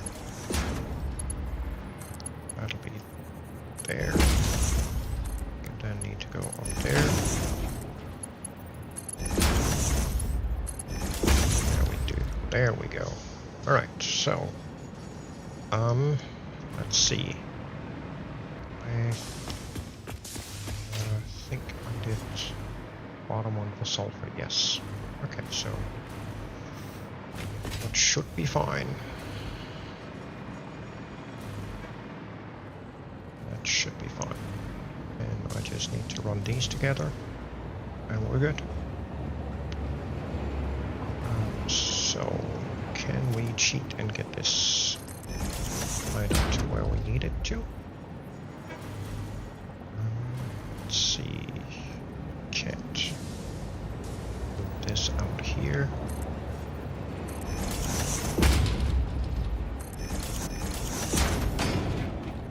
Do the same for this guy. Yeah, no. I did not ask you to do that. Ah, it's because it was on the other foundation.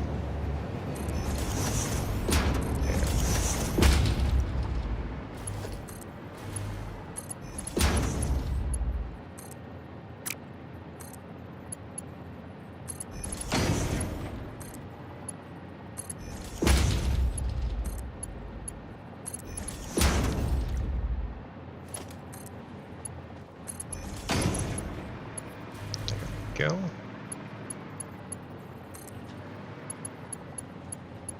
Tar. This will then be coal, and that will be sulfur. So here, get these connected up. Here. Here.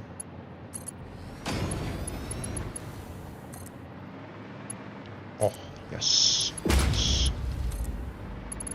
So these fit perfectly. There. And get this one right there. And last one here.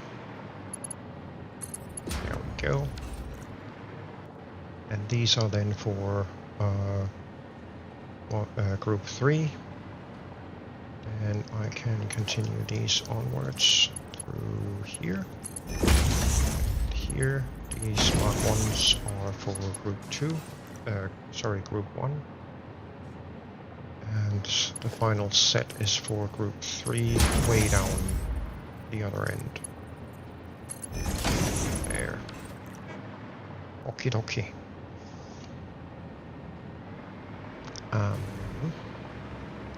Should then just be able to run this past here with a little luck. How far does that belt actually stretch? Yeah, let's check that quick, shall we? Could potentially go all the way here. So yeah, let's do that because that's looks like a decent position.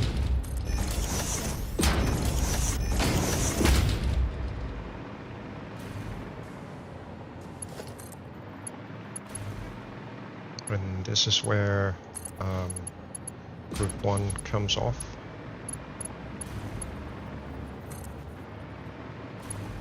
So past this, we're only gonna have group 3 left, which should go just above these. Not mistaken. Yep. Nice. So let's see if we can somehow get these to line up here. So they are going to be sitting out here-ish.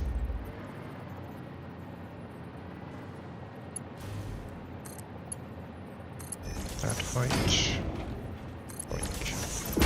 Nope. This one. Thank you. I may have to be a little creative here because otherwise I'm gonna hit this merge setup. So let's see how we can do this and make it look decent. Probably do something like this. Not that one. This one and that one.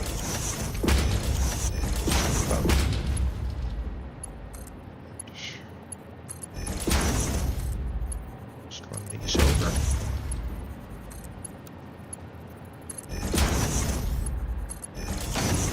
They're gonna look a little funny, but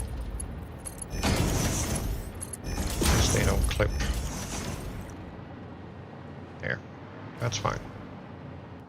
It'll be fine. It'll be fine. I swear. Right.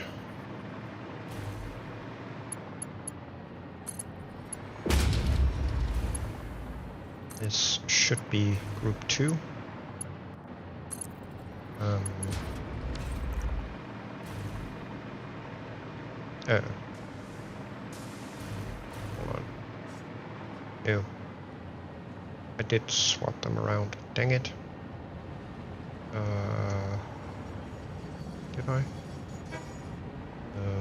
I swapped them here where they shouldn't be. Oops. So I need to flip these around because I need 3 to be on the bottom, not the top. So these ones are wrong. I need to flip them. Derpius Maximus, oops. So this one needs to be here, this one needs to be there. That one here. What? No, I'm super confused.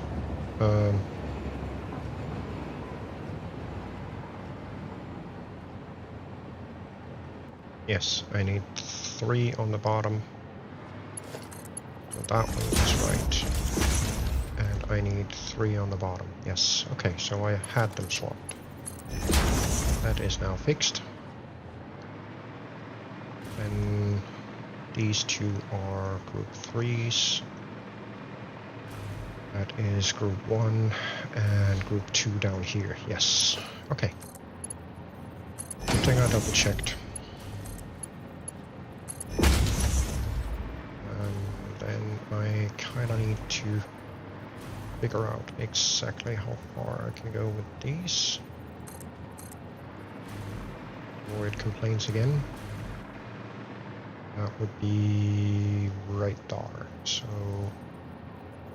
this one.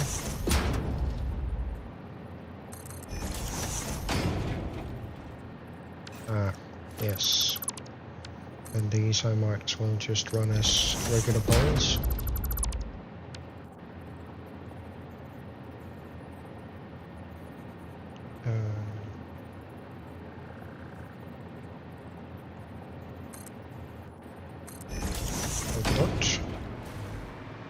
And then I can raise these 2 up to that level. To this level. Get rid of this guy. And put a Mark 5 up here.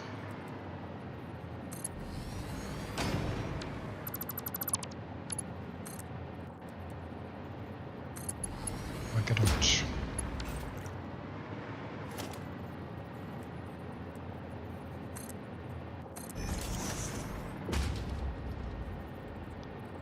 And I think I'm gonna put the other one here.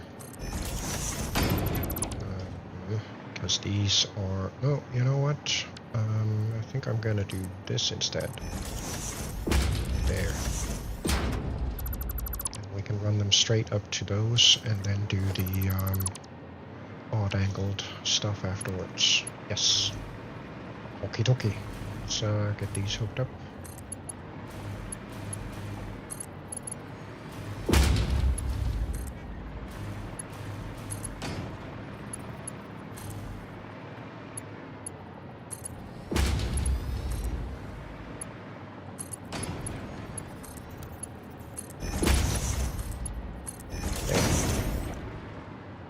Nice. And now just to make absolutely certain, this one is supposed to go to the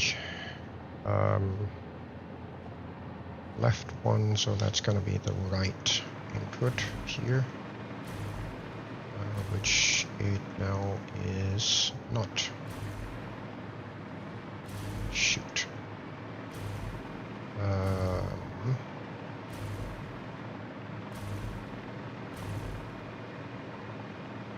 Means those 2, technically speaking, need to be swapped.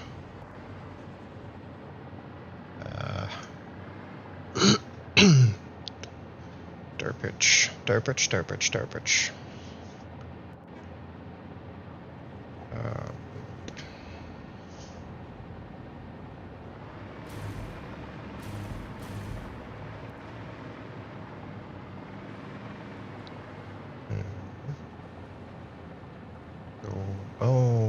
yeah, that's because I swapped them back here. So, let's see. Is there a way I can flip these? There is.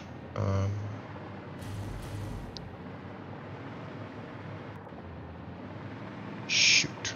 It's getting harder and harder to keep track of all this.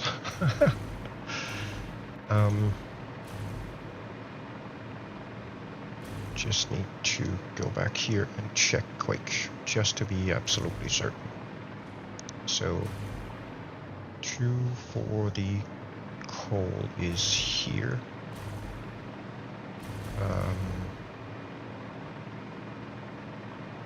And I wanted coal on the left input of the assemblers, which it is here. But for some odd reason, I seem to have swapped them on the big arc. So just to be absolutely certain, let's go up and check here.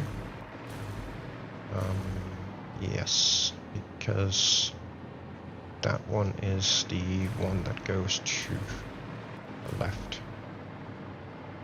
I believe. Yes, it is. So, I'm gonna have to swap these to fix up that little derp up. Okay. We shall do that then, I suppose. And that actually needs to be a Mark IV, not a Mark III. So, good thing I caught this.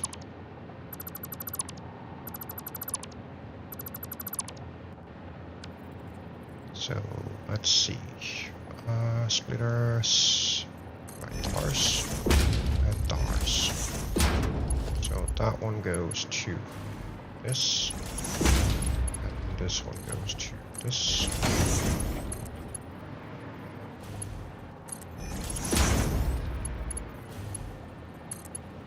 There.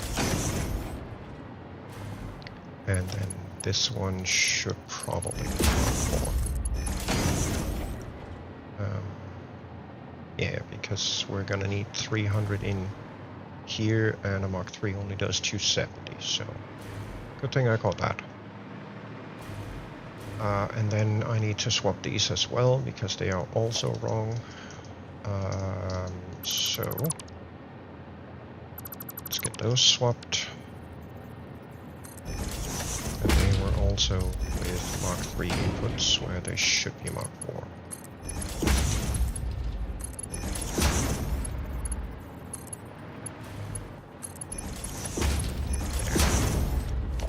Need to be Mark IVs as well.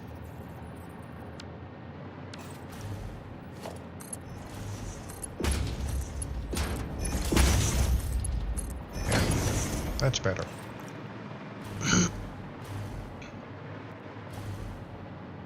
Okay, now we should have identical intakes on modules 1 and 2.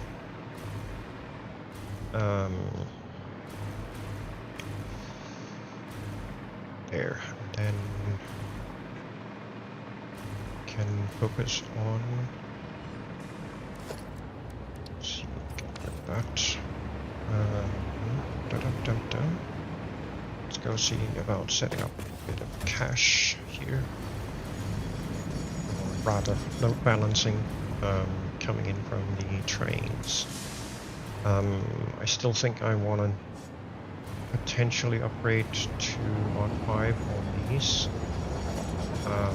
just to be absolutely certain that I can move things out of the train station as quick as possible.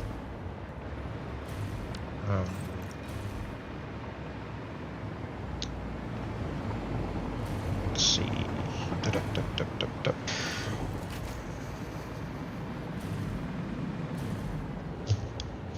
I might actually just plonk down 4 containers up here, and then run a 4-to-4 distribution from those containers down to the others. Possibly 2 of them, just to speed up the process a bit and do those as Mark 5s. Yeah, we'll see about doing that. So here, these then need to be positioned exactly where to the image.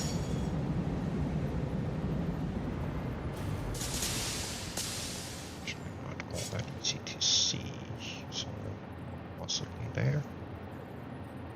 Back by 1 maybe. So let's focus here. It's because of that belt. Belt is being difficult.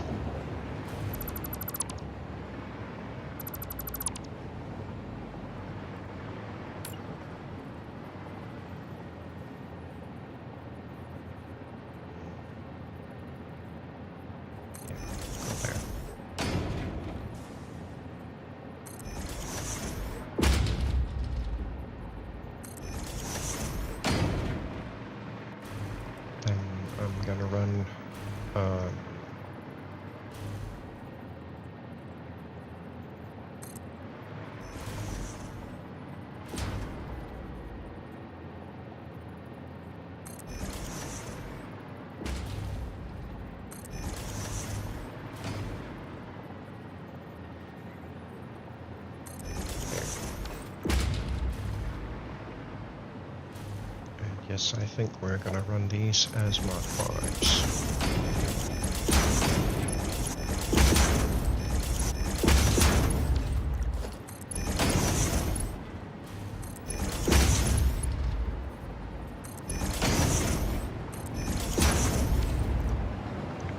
Replace these.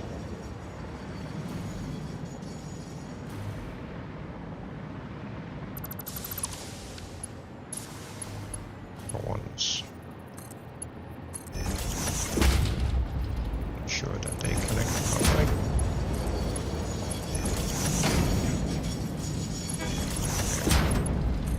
This may be a little bit overkill, but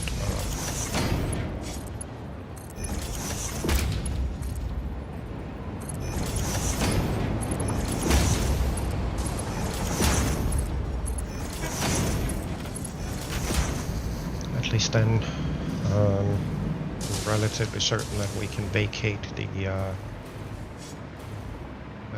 containers here relatively quickly. This is going to let us move some 1,500 items a minute. Almost 1,600. Something like that. That should make it a little easier. Thing is, on the sulfur side we have 2 trains coming in instead of just 1, so I need those offload containers vacated as quick as possible. And with 2 Mark 5 belts, we're looking at moving 1,560 items a minute. So hopefully that will be enough to vacate those containers sufficiently quick.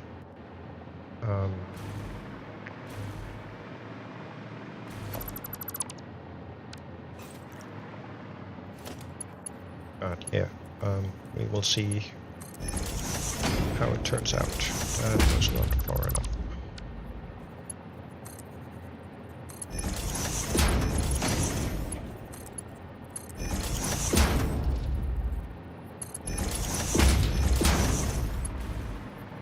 Oh, it's because of that. Yeah, that's temporary.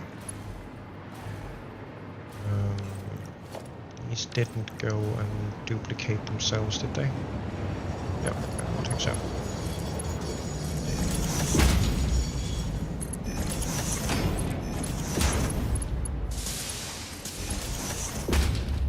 Okay. So that takes care of migrating them from here to here. That is hopefully going to be sufficient to avoid any clogging. And then I actually need a quick nature call. So I am just going to step away for a quick hot minute. Leave the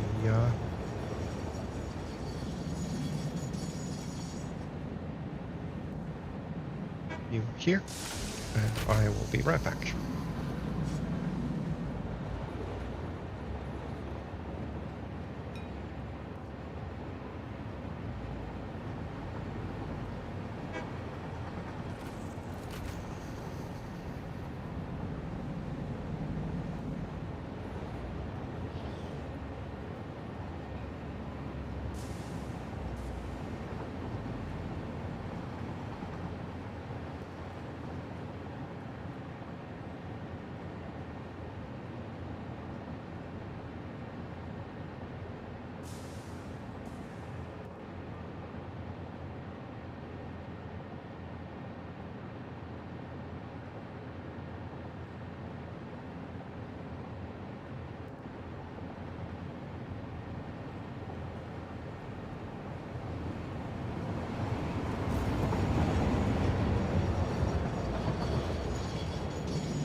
And back again.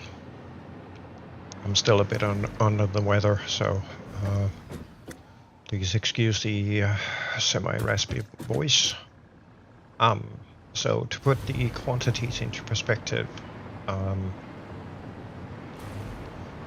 we are running, let's see, 1260 sulfur a minute and 1260 coal a minute. That then gets equally distributed across 4 cars on each train. If we for a minute assume that the 2 sulfur trains are 1, the quantities for the sulfur is going to be a little bit different because it's divided over 2 trains. So one of them will come in with 660 a minute, and the other one will come in with 600 a minute. The one that runs up the hill is the low quantity one. So that train is going to be the 600, and this one is going to be the 660, for a total of 1260. That is divided across 4 cars equally at the stations. So 1260 divided by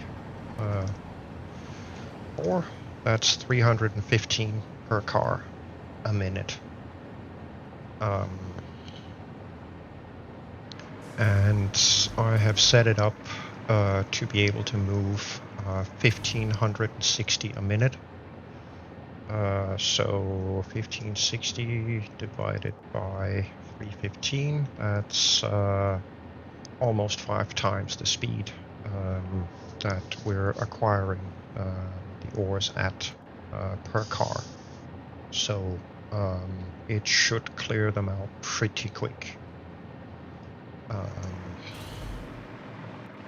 From here, I then need to run these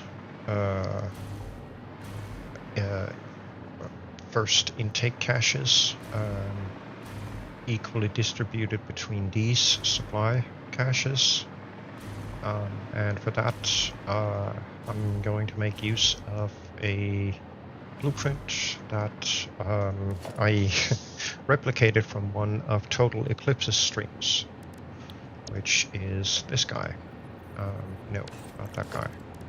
Sorry. This guy. Balancer 4 input balancer. Just to showcase it properly, I'll go out here and plonk it down. So the idea with this is we take the two inputs, typically from one of those freight platforms, another two inputs from a second freight platform. Each splitter then splits in two and puts it on a separate merger. That way, if only one car comes in with goods, we're still going to get goods on all four output belts, which is this side of the mergers, for proper equal distribution of unloading stuff. And just to keep up with speeds and such, I'm going to set up two of those and then cross-link them to all four containers here, and take the 8 outputs I get from those and run them to the 8 inputs I've got here. Again, to move things as quick as possible. I would rather that things clog up down here than up at the station. Though at some point we may very well end up with a bit of clogging here and there. I'm not too worried about it though, so it'll be fine, he says when everything is on fire.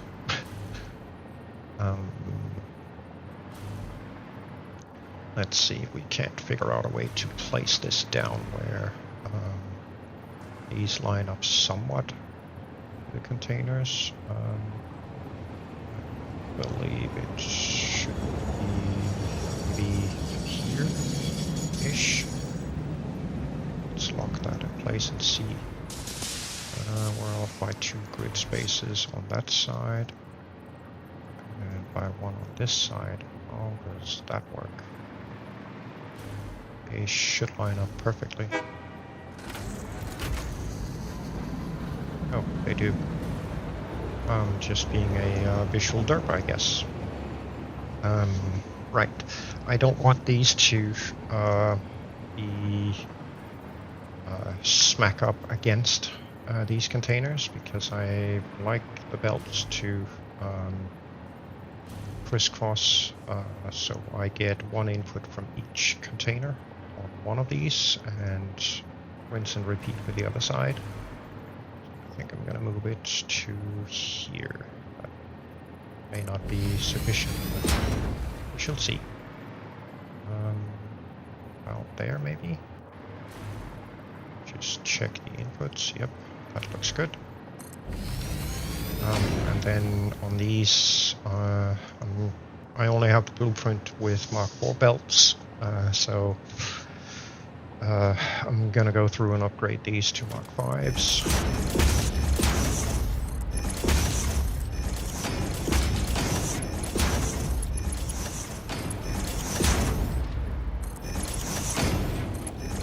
Like so.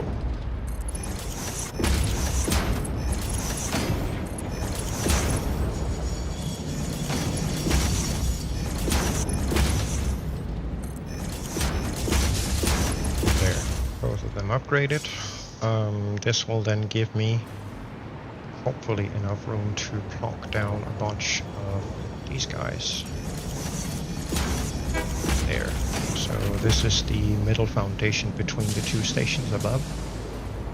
just to try and make it a little easier for myself when setting things up. That's why I left this air gap here. And let's get here, so we can do dot.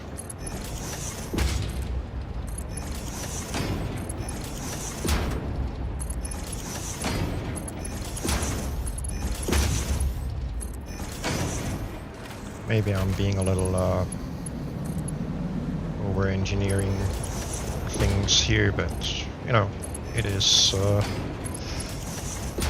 kind of one of the fun things about setting stuff up like this.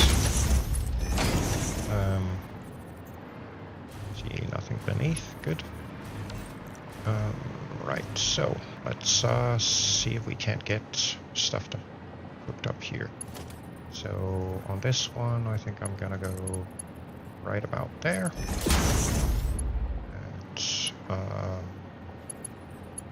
see. Might as well just grab these.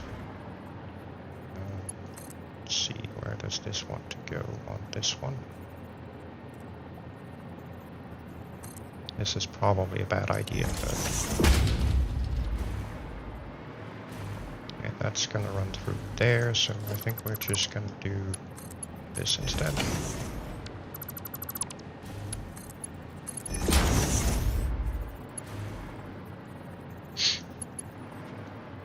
And then we'll see if we can't migrate these down a bit. Yeah, we're gonna get belt clipping no matter what I do. So, screw that.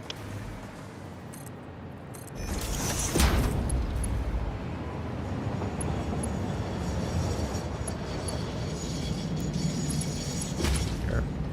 And run this, which of course we can't with this thing. That's a bit annoying. So, can we cheat? I don't think we can.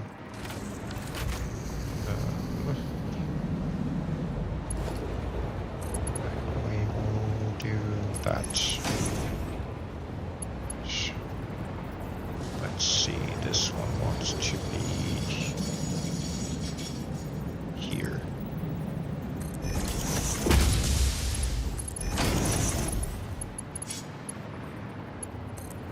So this one wants to be there. Do that, I think.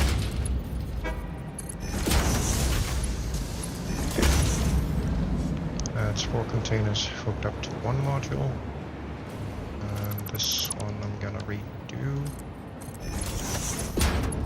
That, and then in there. That's a little better. And then I'll run that there. This here, and we just need to belt clip the others, get them in here. So for that we are going to do the following. Those we're gonna run through here, so let's swap these for the other instead. So then we can run these through here. I should probably do this instead. So let's do that. And do that. Swap these for 2 of these. There. Then at least we can make it look somewhat decent.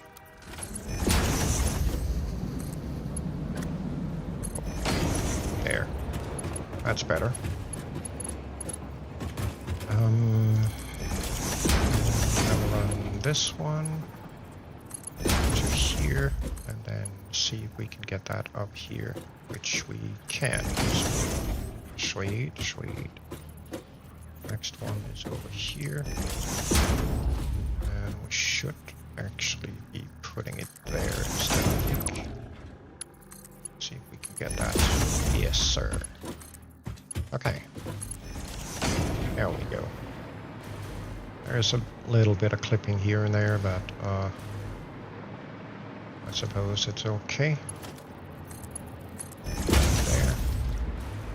Now they're probably cross-connected, and then I can run all of these down here. So, just for the sake of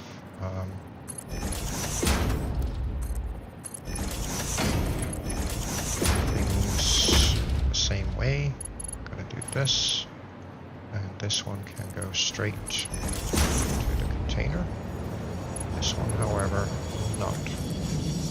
So let's see if we can't get this one somewhat straightened out here. There.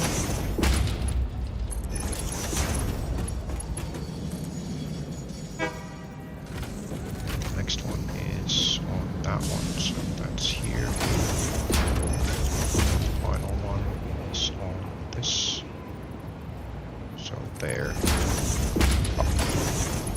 Nice.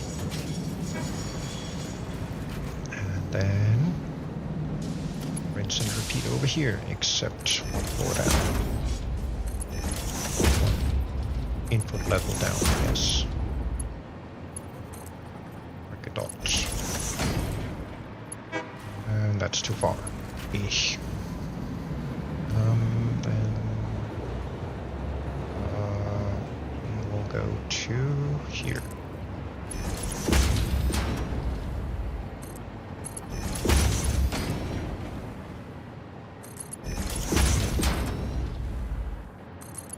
This will put us in roughly the same spot as these. So there. There. Nope. This one is incorrect, good sir. There we go. That's better.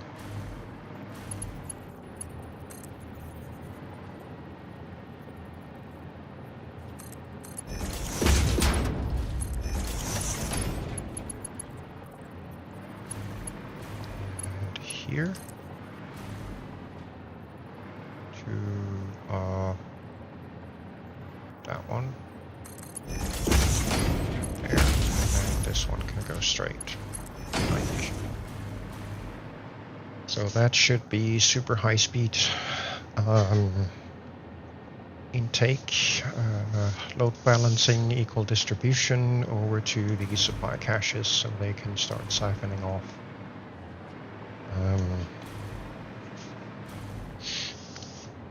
And then this madness I need to repeat on the other side. Yay! Okay, let's see if we can get that done. So, what here? No. This is going to have to be here instead, I think. Not quite. Almost. So it was on this side of the middle. Yoink. Which means this one should be right about there. There. There we go. Okay. And upgrade this guy.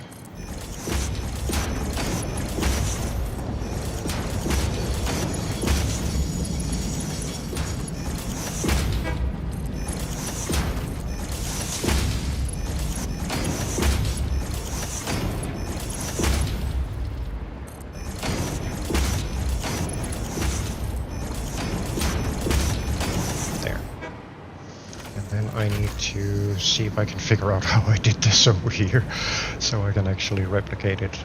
These two went straight over. So let's grab these two straight over. That's not where I wanted to start. Thank you. And then what did I do with the others? Let's see. I put poles down there.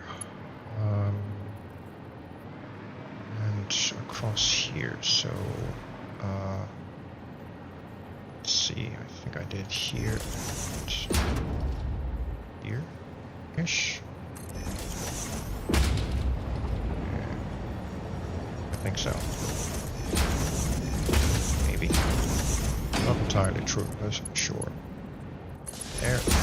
And there. Vault. Get these down here. That should then go there. This one should go there.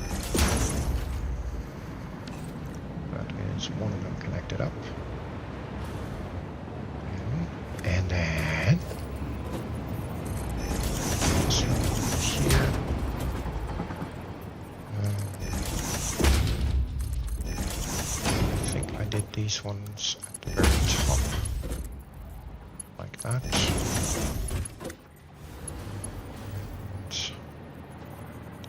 To run these through here somewhere. See, that will be there, so there. Here. Right. It's not gonna be super pretty, but this is technically speaking a logistics floor, so I suppose it's fine. And then this guy needs to go up here, which it will not. So that sucks. I fix that by going here instead. Not quite. There we go.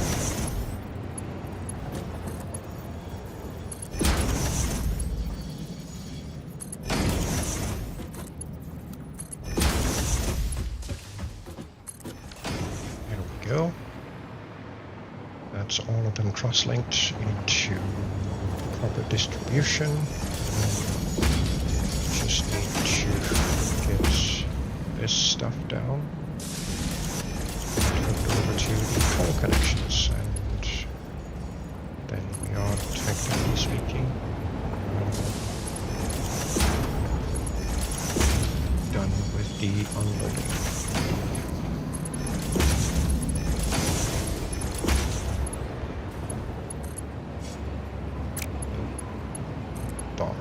Thank you. That was not the right height. This was. Thank you. Yoink, yoink, and yoink. Sweet.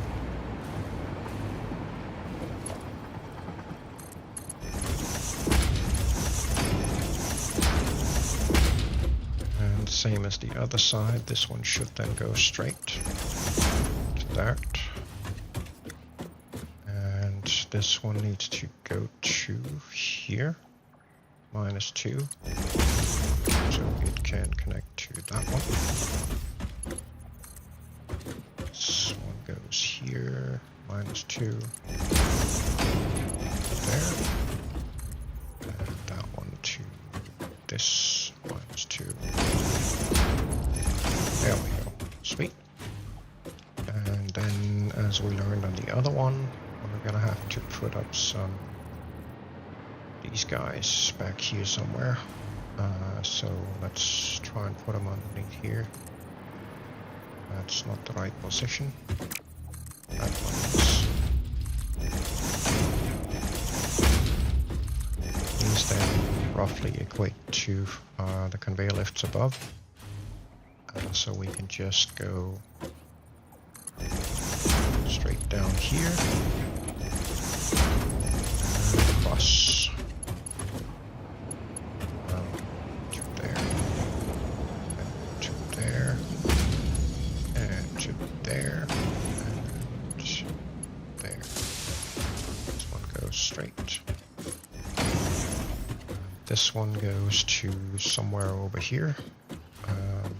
Let's see, it's gotta be here, so 2.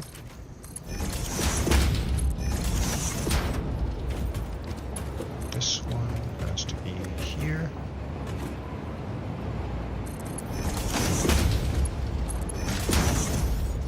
And the final one here, which is this. Yoink. There we go. complete. So that is all of the cache train unloading stuff done.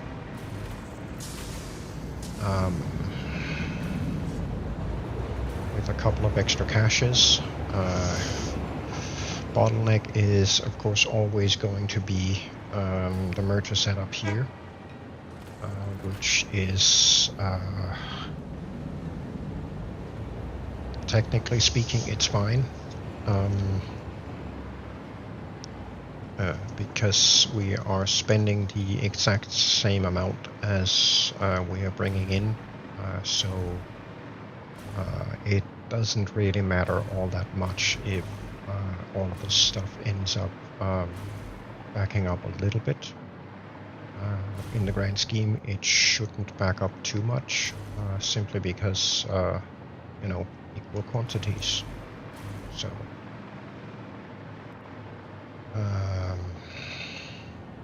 no, a little bottlenecking doesn't hurt. We're consuming,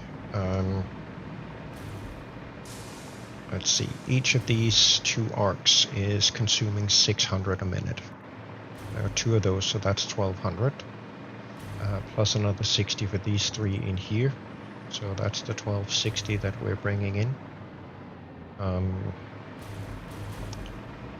I've tried to set up the unloading of the trains as quickly as I possibly can.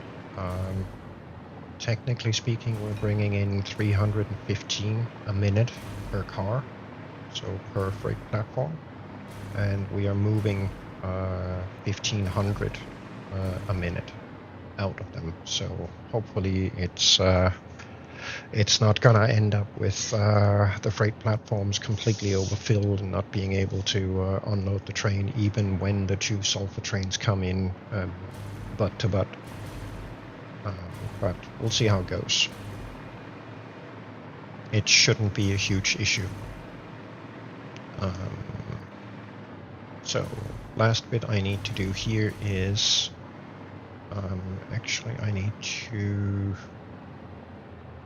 probably check whether this connection is actually needed now. I don't think it is, though I can't remember if I ran the grid line in here. I don't think I did. No, I didn't. So I actually do need to get it either run through here or on the other side. Otherwise, if I cut the wire over here, we're not gonna have any grid power at all, which is no good, because then we can't fly. That's essentially the only thing we're using the grid power for. Everything else here is hooked up in on controlled wires. These power poles here are strictly there for flying purposes, all temporary. But I would like to see if I can't clean up this area a little bit and maybe put a staircase or something. Here, maybe, yeah, about here. Let's see if we can't do that. Should be good enough. I don't have those anymore because I decided to change my hotbars.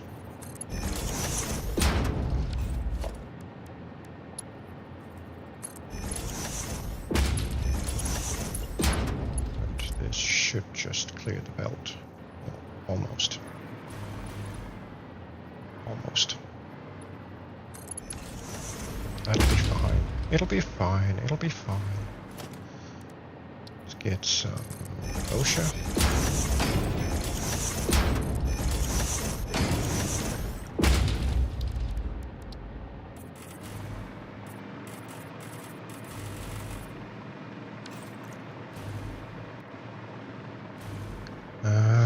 I don't really want to pull grid power from this up here if I can avoid it, so I think I'm going to go back into the power plant and see if I can't get the grid power moved on the logistics level, because that would make it a little more self-sustained here. We've got the grid power here anyway, so it doesn't really matter that much. We just need to figure out where it is. I believe we should be able to pull grid power down here alongside with these, because that one is the geothermal. So how about I pull the grid power here instead? Should be doable. Just run it on the backside here. Where is my grid power? It is right here. You see? That's my grid power. So let's get this set up here. Yes, thank you. So very nice of you to comply with my wishes. Let's go here.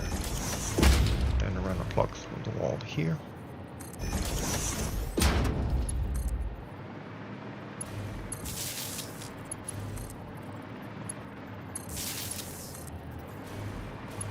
To this guy.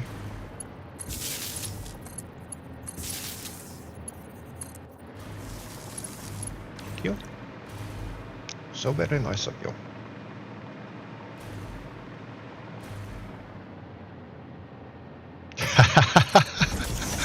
Yeah, good one, Nasu.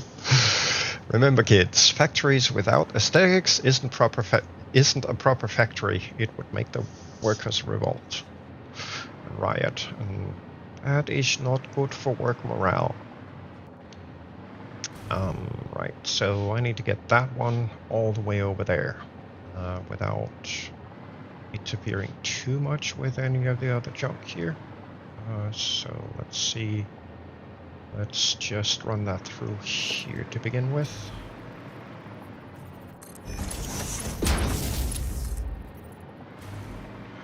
I believe we should be in the clear doing it this way.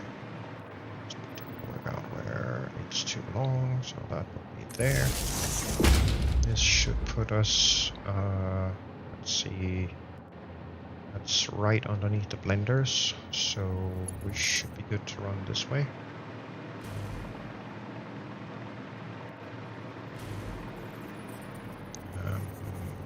That do nicely, thank you.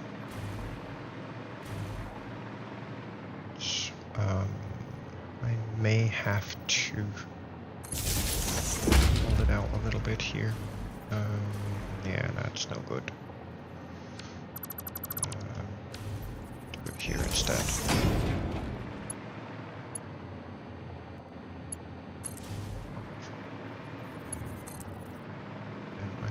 To remember to label this thing. So let's see, need that grid power in there. So let's do run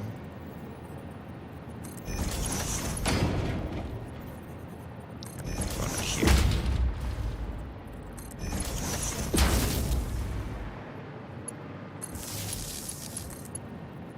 Now we can cut the other grid power, and we should still be good.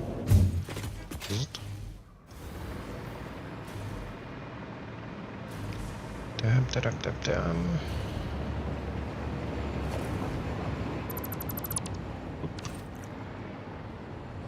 It looks like we still have power, so let's assume that we did okay. Right, so I still want to get a staircase there.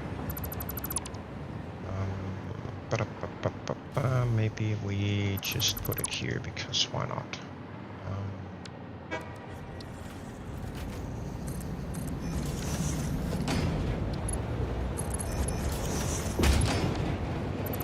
did not need a second, thank you.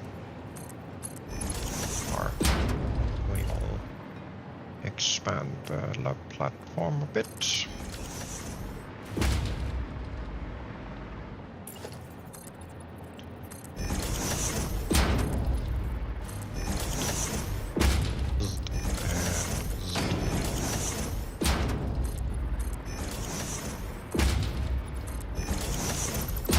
Just one, thank you.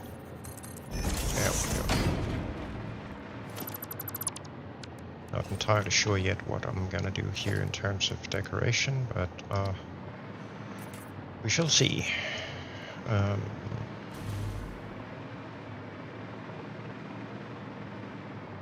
Might see about maybe doing some. Yes, absolutely have to have my coffee. Without coffee, no brainiac. And it's a small little project we've got going on here. So we did a quick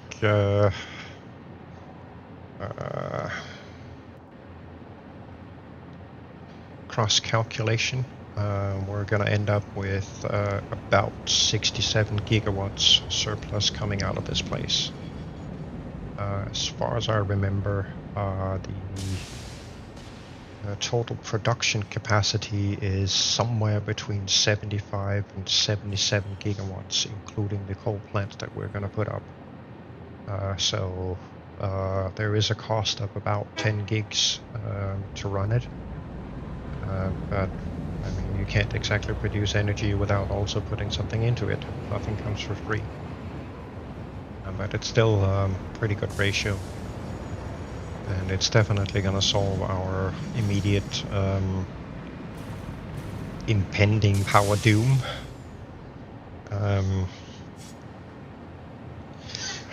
So yes, textbook fix it small.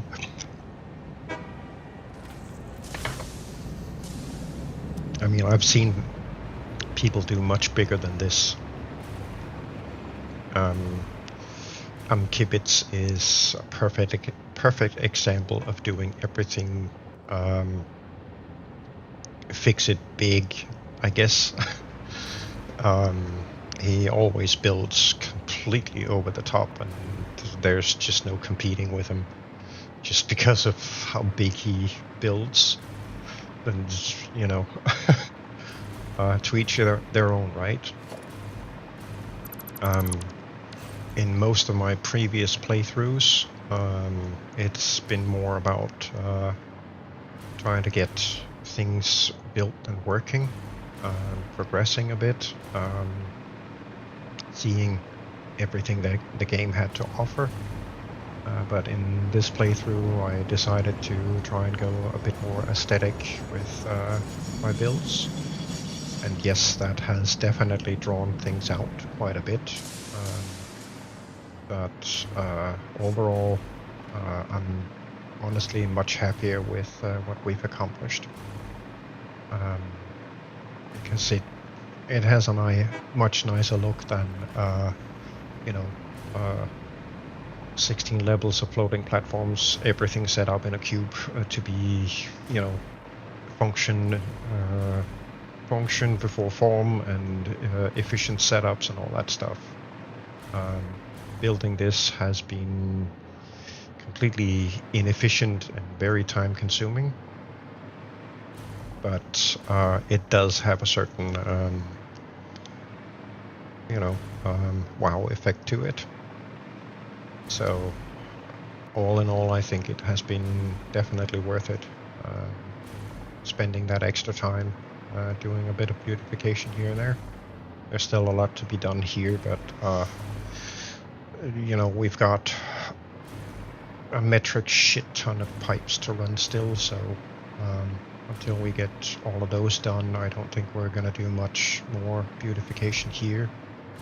The coloring is strictly for color coding to, remind us what each part of this does. But all of these foundations definitely need to be swapped for something better than what it is. Yeah, definitely. Definitely. Here though, I still have no idea what I'm gonna do in terms of aesthetics. It's kind of hard to beautify what is in essence just a train station with a whole bunch of stuff going through it. But I suppose I could probably put a rounded corner on here, something like that. This out here definitely needs to be brick metal. Methinks. Middle I'm gonna do. Already done it this side. That's not the side I wanted. This out here I might end up curving around, following the track instead of leaving it like a square. But we'll see. It stays. I mean, it does look better when it's curved. Let's see, we don't have any power poles here, so let's just curve this right away. Because why not?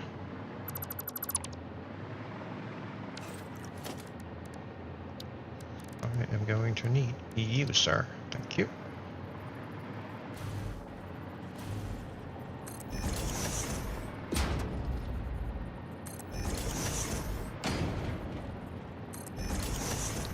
All of this floaty track. There's gonna be some very long pillars to support this down to the ground. Window into the void. Yeah, might be an idea.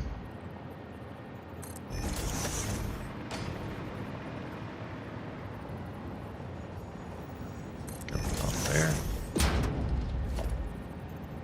Oh, I'm gonna upset my trains when I remove the track. I should probably go do this quick. I can get it in time. Yoink. And you shall stay there. See if the coal train is coming down right there, so I can stop that as well. When the other sulfur train arrives, it's just gonna queue up, and it already is, so all good. Stop this guy, then I can remove the track and do the curbing. Not entirely sure what the trains will do if the track is suddenly missing.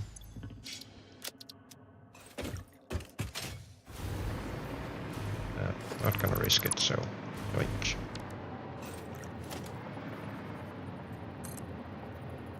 I did not want you on Zoom.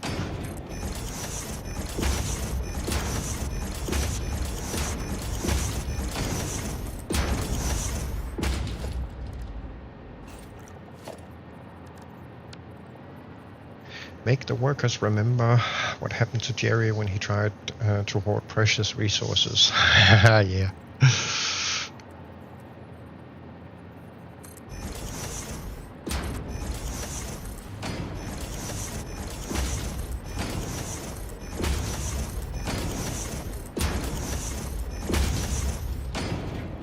Now we can zoop.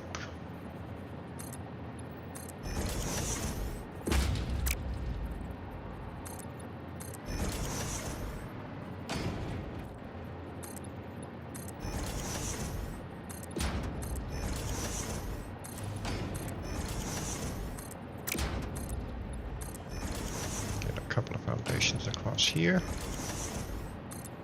Like a dot. Get rid of these. Oop. Like a dot. And put the track back. Yoink.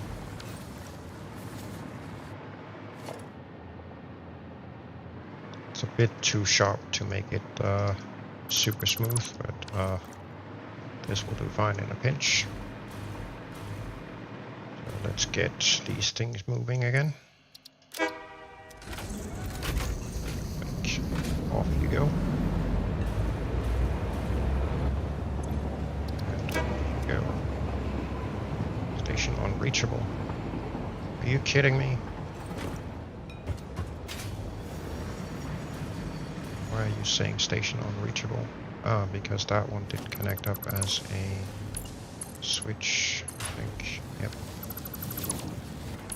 So that should take care of it. There we go. It lost the switch.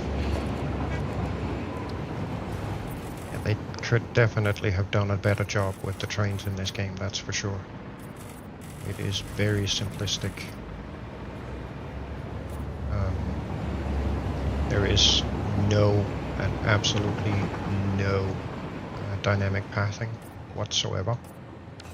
So just before an automated train leaves the station, it runs through the tracking and finds the shortest path to the next destination, and locks that path in and then begins driving. And there is no dynamic repathing if the chosen path, say, becomes blocked by another train, or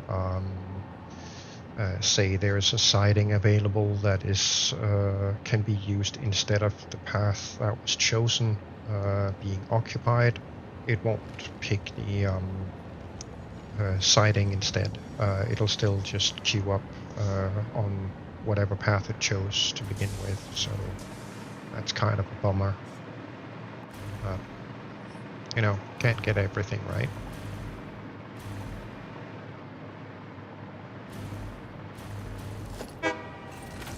Bit disappointing. It would have been nice if they had put a little more effort into train system in this game. Because there are definitely situations where you would want something a little more intelligent than a simple fire and forget.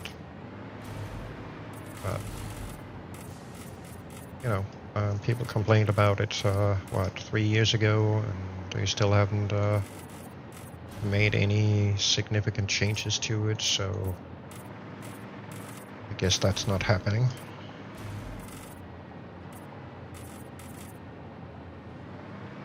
I mean, you never know. They might end up doing a massive train overhaul update at some point in the future. It's gonna be one of them. Wait and hope, I guess. Definitely wish that they had adopted far more of the train features from Factorio than they actually have.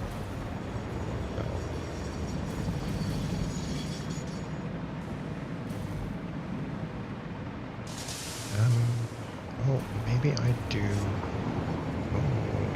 It's actually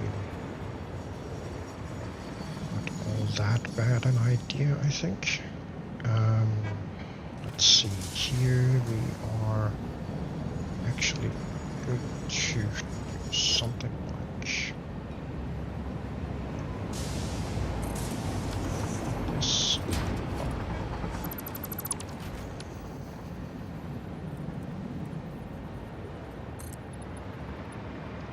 Could potentially do dot,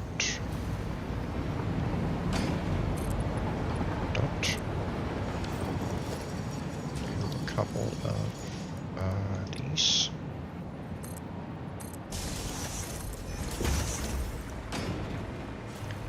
Though they might then, let's see if that happens. Whoops, don't fall to your death. That is not a good idea, sir. See if this will then... That's not the right menu. Switch over to... Nope. Gotta pick the right one. These are probably gonna be C-biting. Yep. That's exactly what they do. Okay, so Don't is not a good idea. Oh, I wonder, can I do this trick?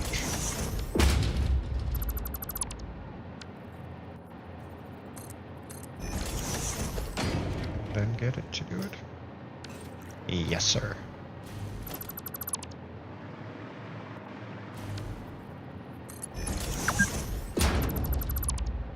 There.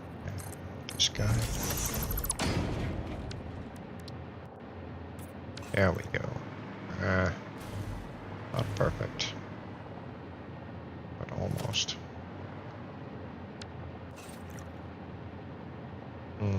I suppose it doesn't hurt if these are asphalt as well.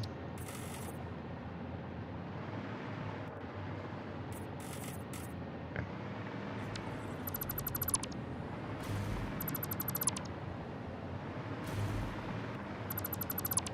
There. We'll do Q2. This.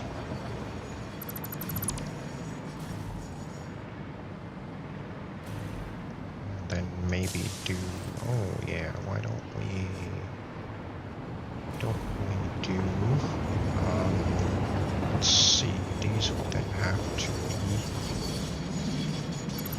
ramps instead.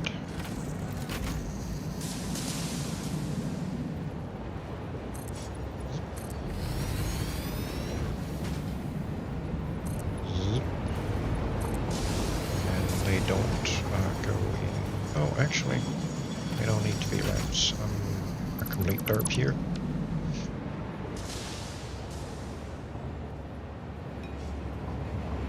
Yeah, we started a bit half an hour before stream start, roughly. We went and called it a bit early. He wasn't feeling too good, so.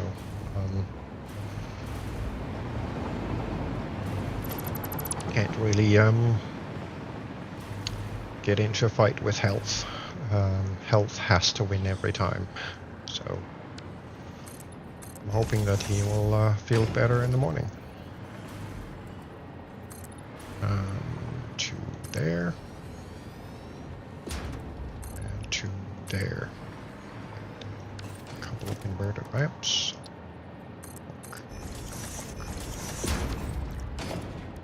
Just because this is being such a annoyance, we'll do that. Like, I think I'm gonna grab these and do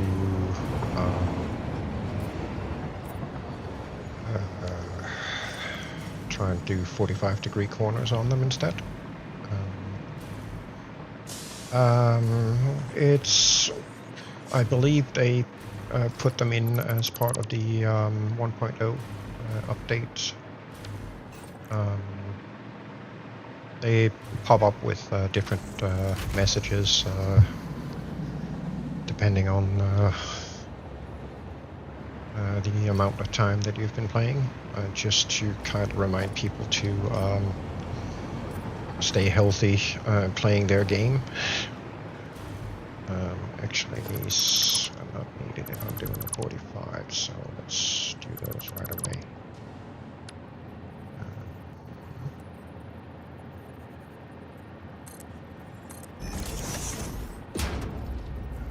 Let's see. Here. Sure.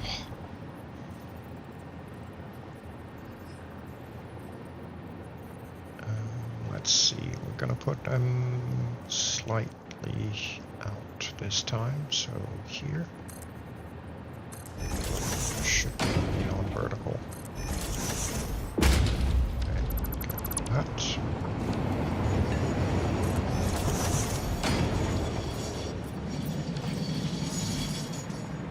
There we go. That is much better.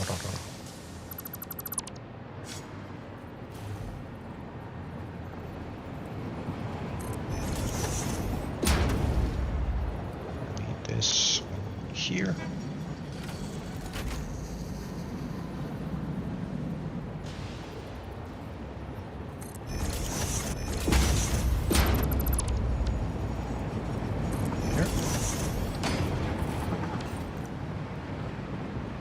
That does look a little better.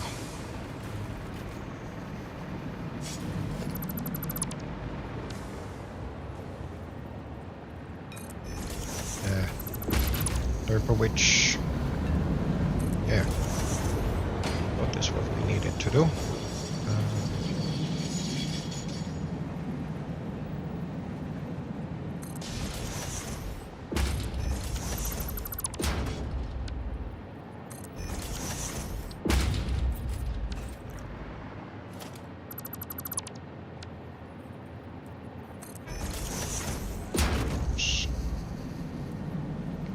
This one in place. Don't.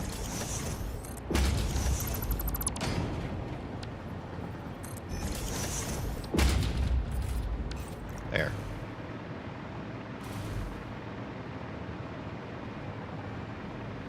That looks kind of cool.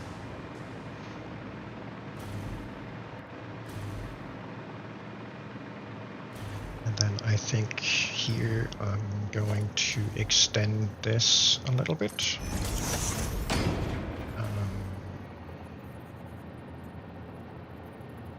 And possibly do, yeah, let's see, what are we going to do? I want to set this up as a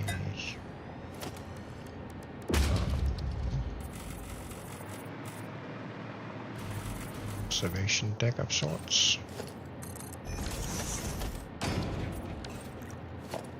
So let's get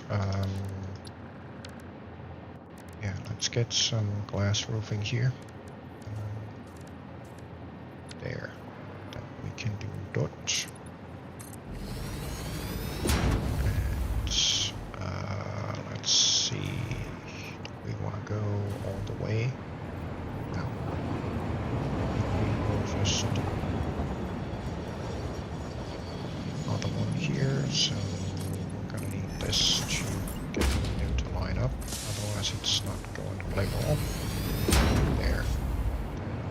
Going on top instead. Dum-dum-dum-dum-dum. Because I do believe that we can put the this guy through here without it shining through above. Yes. Well, it does a little bit right there, but not as bad. So we'll keep it like that.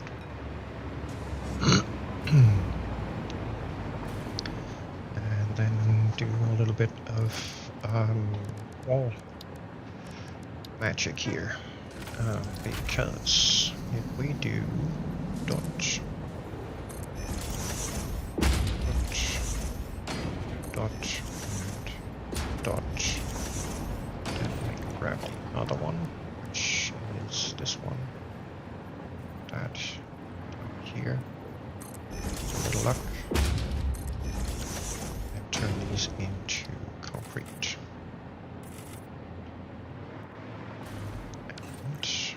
Should be able to run a wall across here and up here to close it all on.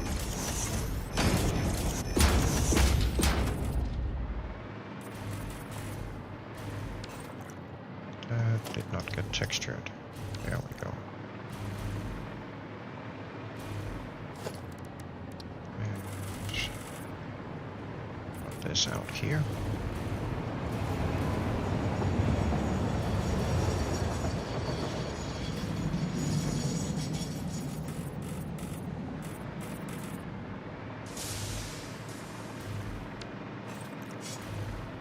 Oh, actually, I wanted to see if I could do something cool with the wall stuff.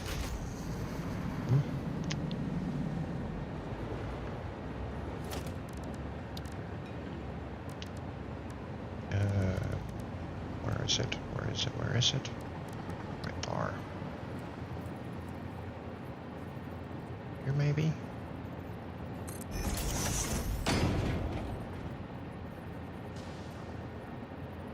Looks about right.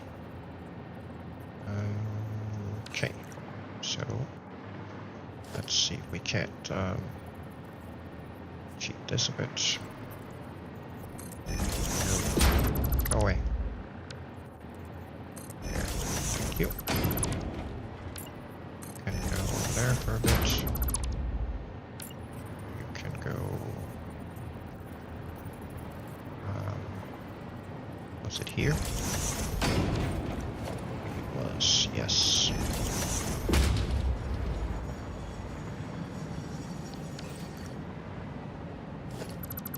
That should now be on height with that.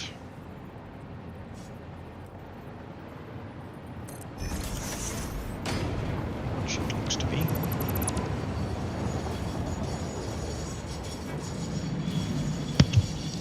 Whoops.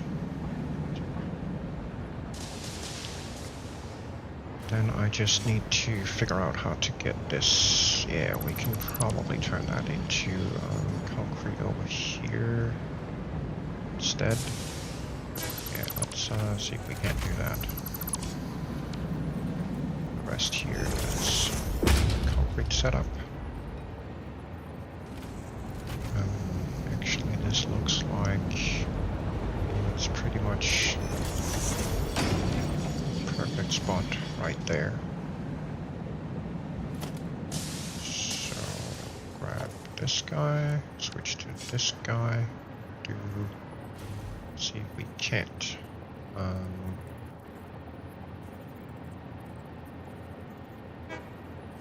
that into position. Do the same over here. Like so. We can get rid of this and plonk that down there. And turn all of this into concrete. There, much better. And we'll run concrete barrier out here.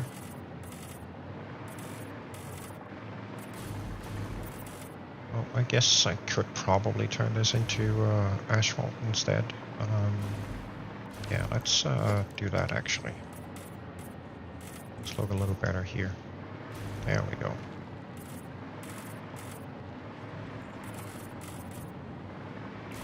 Keep this. And I think the interior here, we're just gonna do grip metal. Give it kind of a rough interior look. Like that.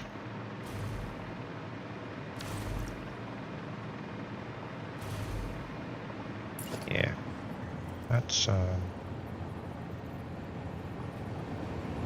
bit better. And then I actually don't quite want it going all the way up, because that leaves some ugly bright concrete shadows up there that I'm not particularly fond of. So we're gonna cheat a little with these. That one I need this guy. That. And I'm gonna need him over here too. There. And then the cheating. Just do 3 of these instead. And we don't get that ugly shadow up top. Keeps bleeding through. There we go. Nice.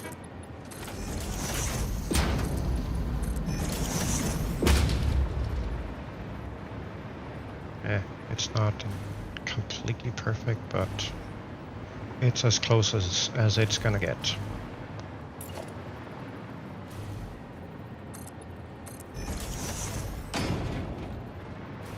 See if we can capture that right there.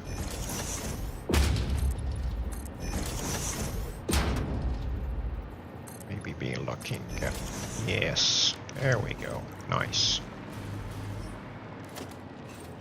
Okay, cool. And and then to replicate that on the other side. That's gonna be fun.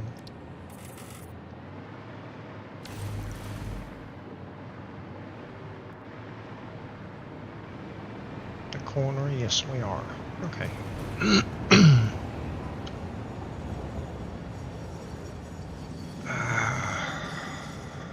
So we found out that we could cheat a little with this and didn't have to use the other trick.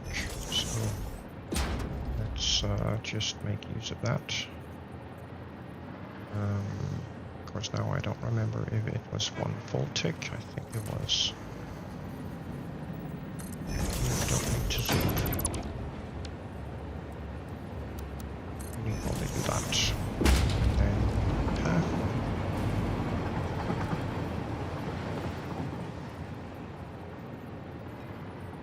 Suppose if I went all the way out there, but then I get this really ugly. Oh, that works. I'll go fix that on the other side. That was one control nudge to the side instead of a full nudge. That seems to have removed the gap that I have over here. So let's grab this guy. Do the same over here. So get rid of that. Then of course I'm gonna have to grab this guy again. Put that around.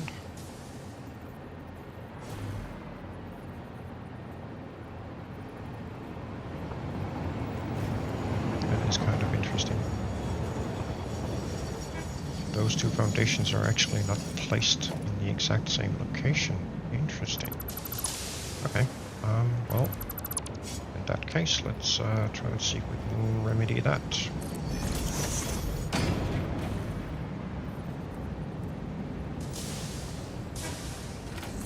Doing it the exact same way.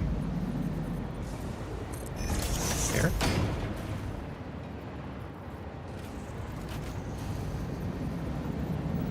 Grab this guy.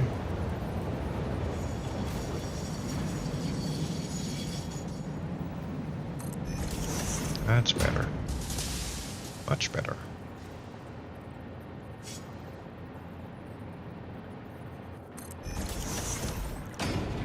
So now we get all three of these pieces in the exact same location. Location, location, location.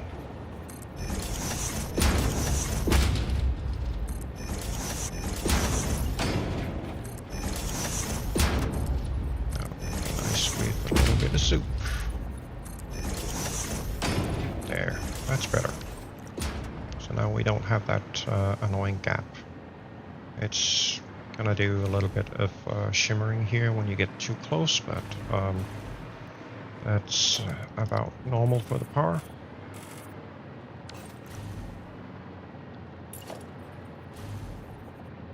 Now we just need to get these positioned right about there, and that's the one we want.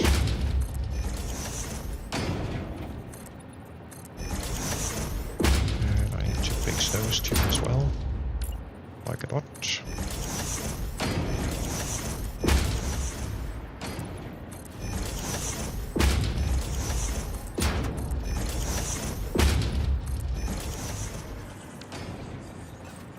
There's a diagonal corner.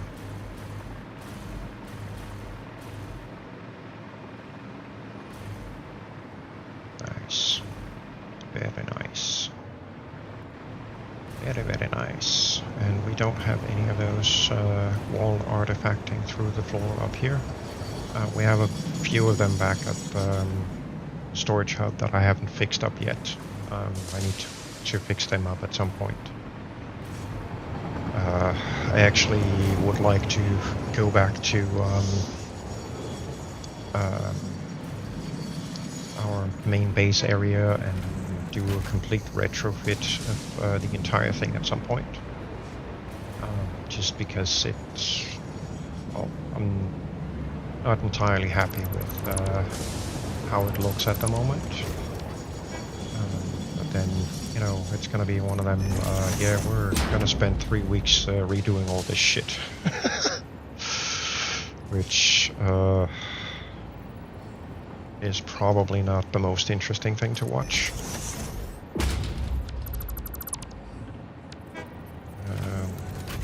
Get that on there. We'll replicate that corner up there down here. So dar.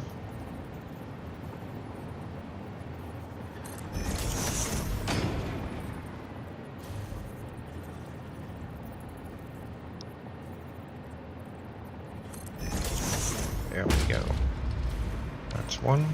And then the other one back here. And get that in place.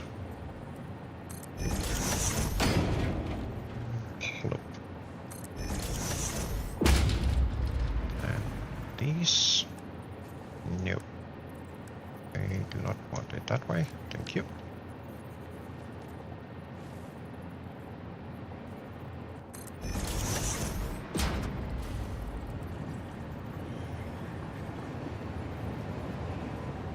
There. What is better?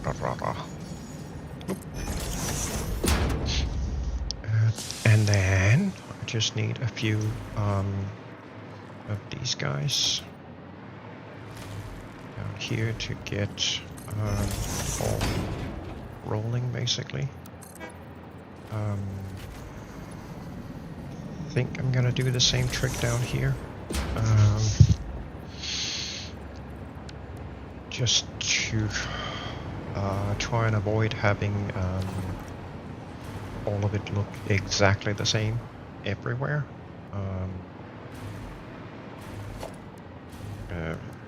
Avoid having the avoid having the bleed through of the walls. I don't really like that. Kind of looks weird. Here we should be okay to just cut across. Grab a couple of windows here.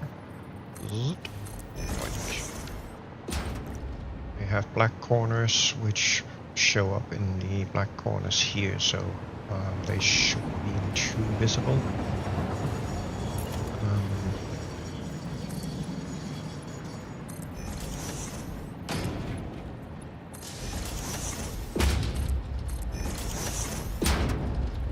So you can hit that one. Yes. That's not where I wanted you. Thank you. Very nice of you to go in a different position though. Thank you, appreciate it. What you're supposed to be doing. There. And then I need the corner pieces. So, dot one.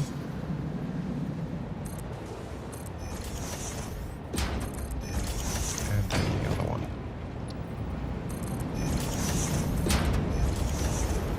Now this one, this top one is going to bleed through the foundation, but it should be bleeding into the concrete stuff above, so hopefully that'll be okay.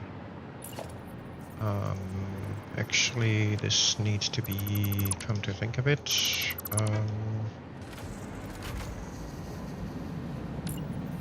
these guys.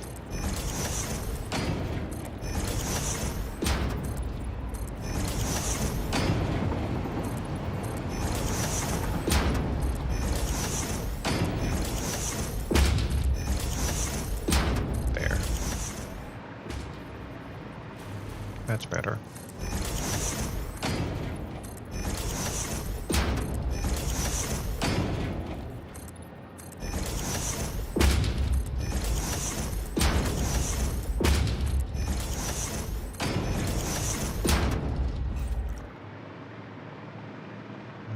Let's get this coated up.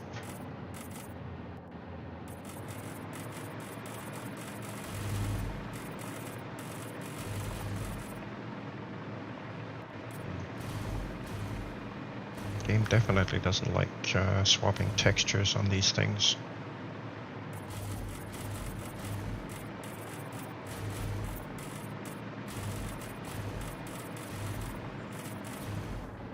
There we go. And Los Gripos el Metalos. Oh, actually, this down here should probably be. Now we can put some. And put that concrete foundation underneath this as well to cover this up. Technically speaking, don't need it, but then again, aesthetics are just, you know, additions, so technically speaking not needed, but it does make a little bit of difference in the department of accomplishments. Then I'm gonna convert those to asphalt. Run these through here.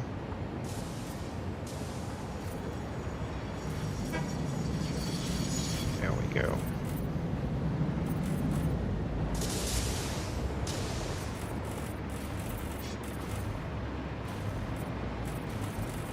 Rest of these up, and then I actually wanted to see about doing something like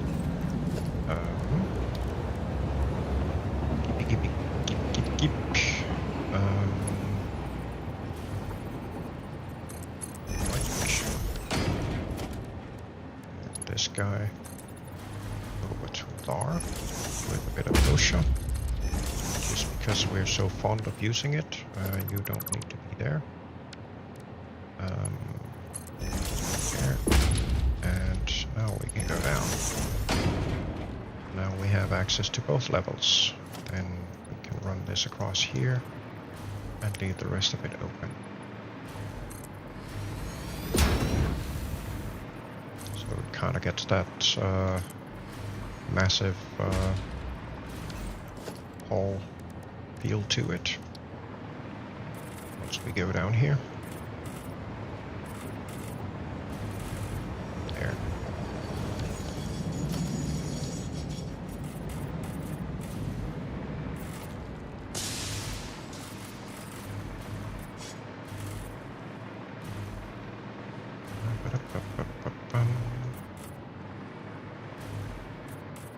Exactly easy getting in everywhere anymore, but this kind of has a cool feel to it.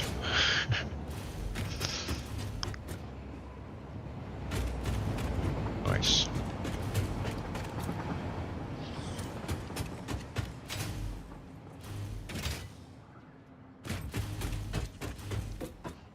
Nice. Then I just need to figure out what I'm gonna do with the rest down here. But I think I'm gonna do the rest of these as asphalt. Just like the rest of it is on the outside. Because then it fits up nicely with the concrete border here. But yeah, let's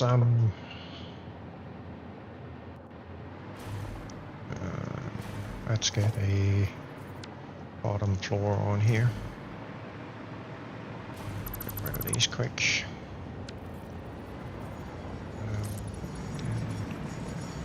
I shall have to see what I want to do with this. At least then this is getting the same kind of bottom foundation as the rest of this area. At some point, future me is going to have the problem of figuring out how to build some sort of I don't know, pillar support system for all this that reaches down to the bottom of the crater, which is likely going to be relatively interesting to try and figure out. I think here I'm gonna try and see if I can't replicate that corner down.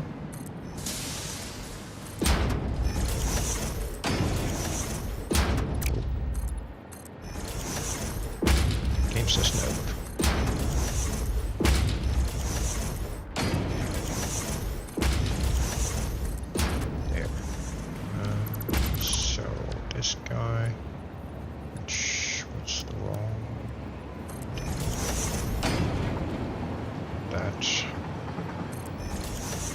in place.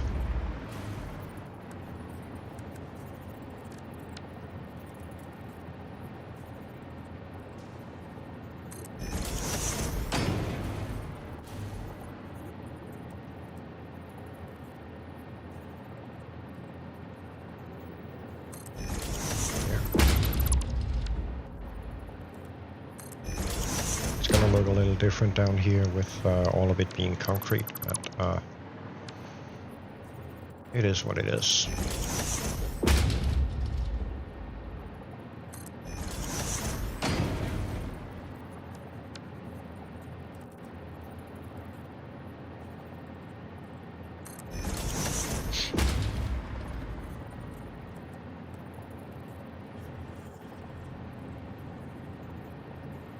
There.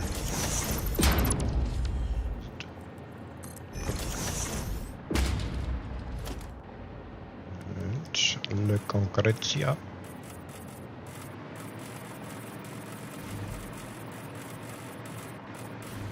I know I could just have placed these as concrete, but I tend to use the fixed foundations so I can align them in a specific way and then convert them afterwards. Force of habit, I guess. One of the things that I typically do is when I place a fixed foundation, I place it such that the 3 lines face north-south. If I then at any point while I'm building inside lose track of direction, I've got both the compass and I've got the foundations telling me which direction what is, essentially. So just one of them strange things, I guess. This one can be zoomed.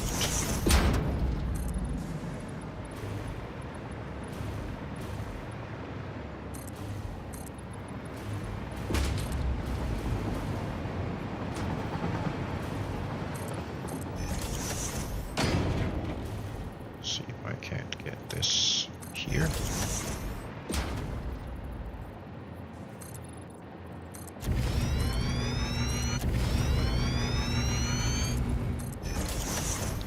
Afterwards I'm gonna fill in the bottom of it as well. Get that in a 1 meter wall in there, just to kind of finish it off.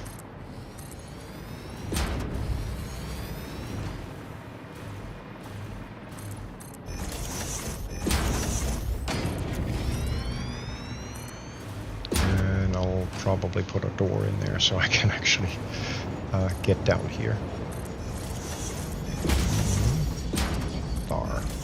And this guy,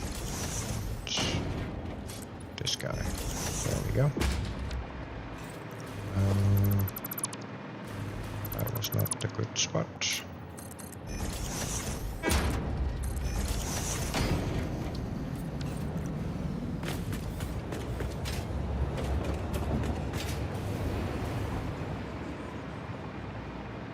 I'll snag one of these.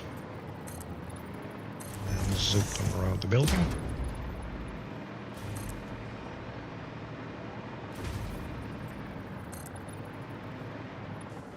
Oops. That was not supposed to be sitting there.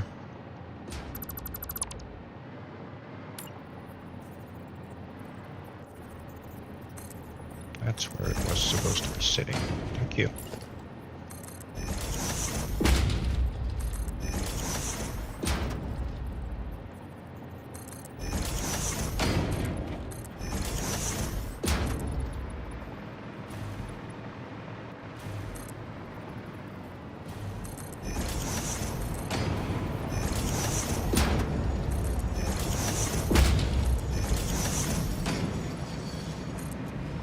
Here's to hoping I still have power down here.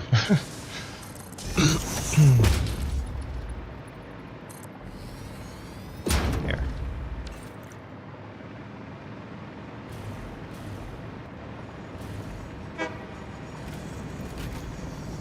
I just need to figure out what I'm gonna do here.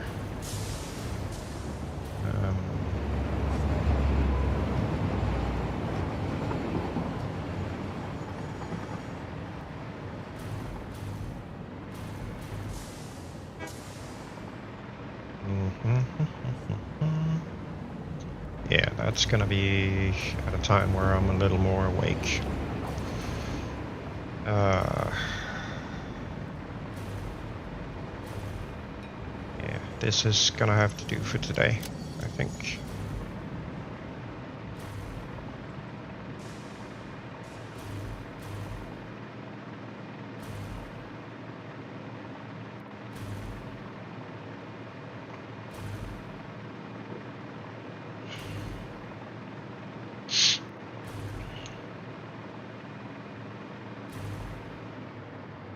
Let's see, I think I got all of most of the belting up. Group 3 still needs to be done, but that'll be for tomorrow.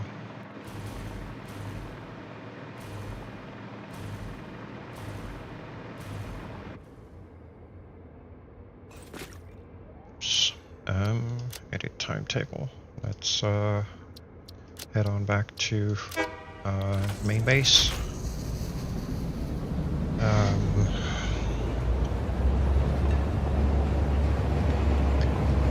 And have a quick look at our surroundings here. Much changed today, but there's gonna be a whole lot more happening. We still have a bit more to work on here. Lots and lots of piping, water extractors, and oil extractors need to be hooked up. High sulfur train. And then do the final testing and such before we finally hook it up and fire the entire thing up and blow the planets to bits. But that's gonna be for another day.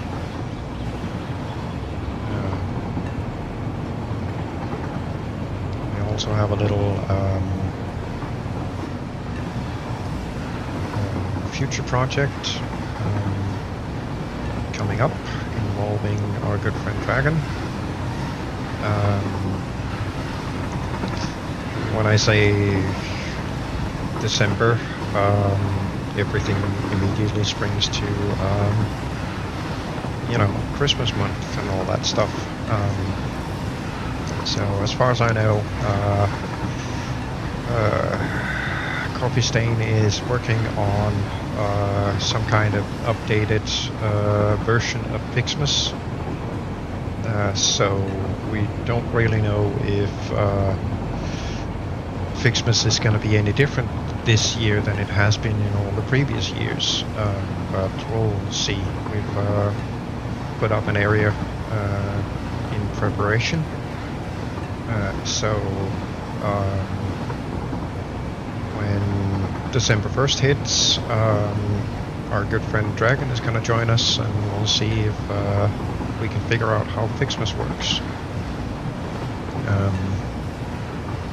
And since we have no idea how much space it's going to take, we kind of decided that the area between Foundry and the oil factory will have to suffice. So it's going to be interesting to see if it's going to be enough, or if we're going to need more space, and if so, can we then stack things instead? But we'll see when time comes. This over here, Dragon's Pond, is a new area that we've added for that purpose. So we're gonna see just how much Coffee Stain is gonna make us do for all the Christmas stuff. I'm definitely looking forward to it, just to see what changes they've made. And then we'll see if we can figure out how to get it working and what kind of resources we need to pump into it. if we need more resources, then off we go. See if we can find some more stuff. Yes, we still have some beautification to do. That's the Quickfire factory. And over there in the horizon is our first modular frames factory that also needs some beautification. I still haven't figured out what to do with it, but I'll get there eventually.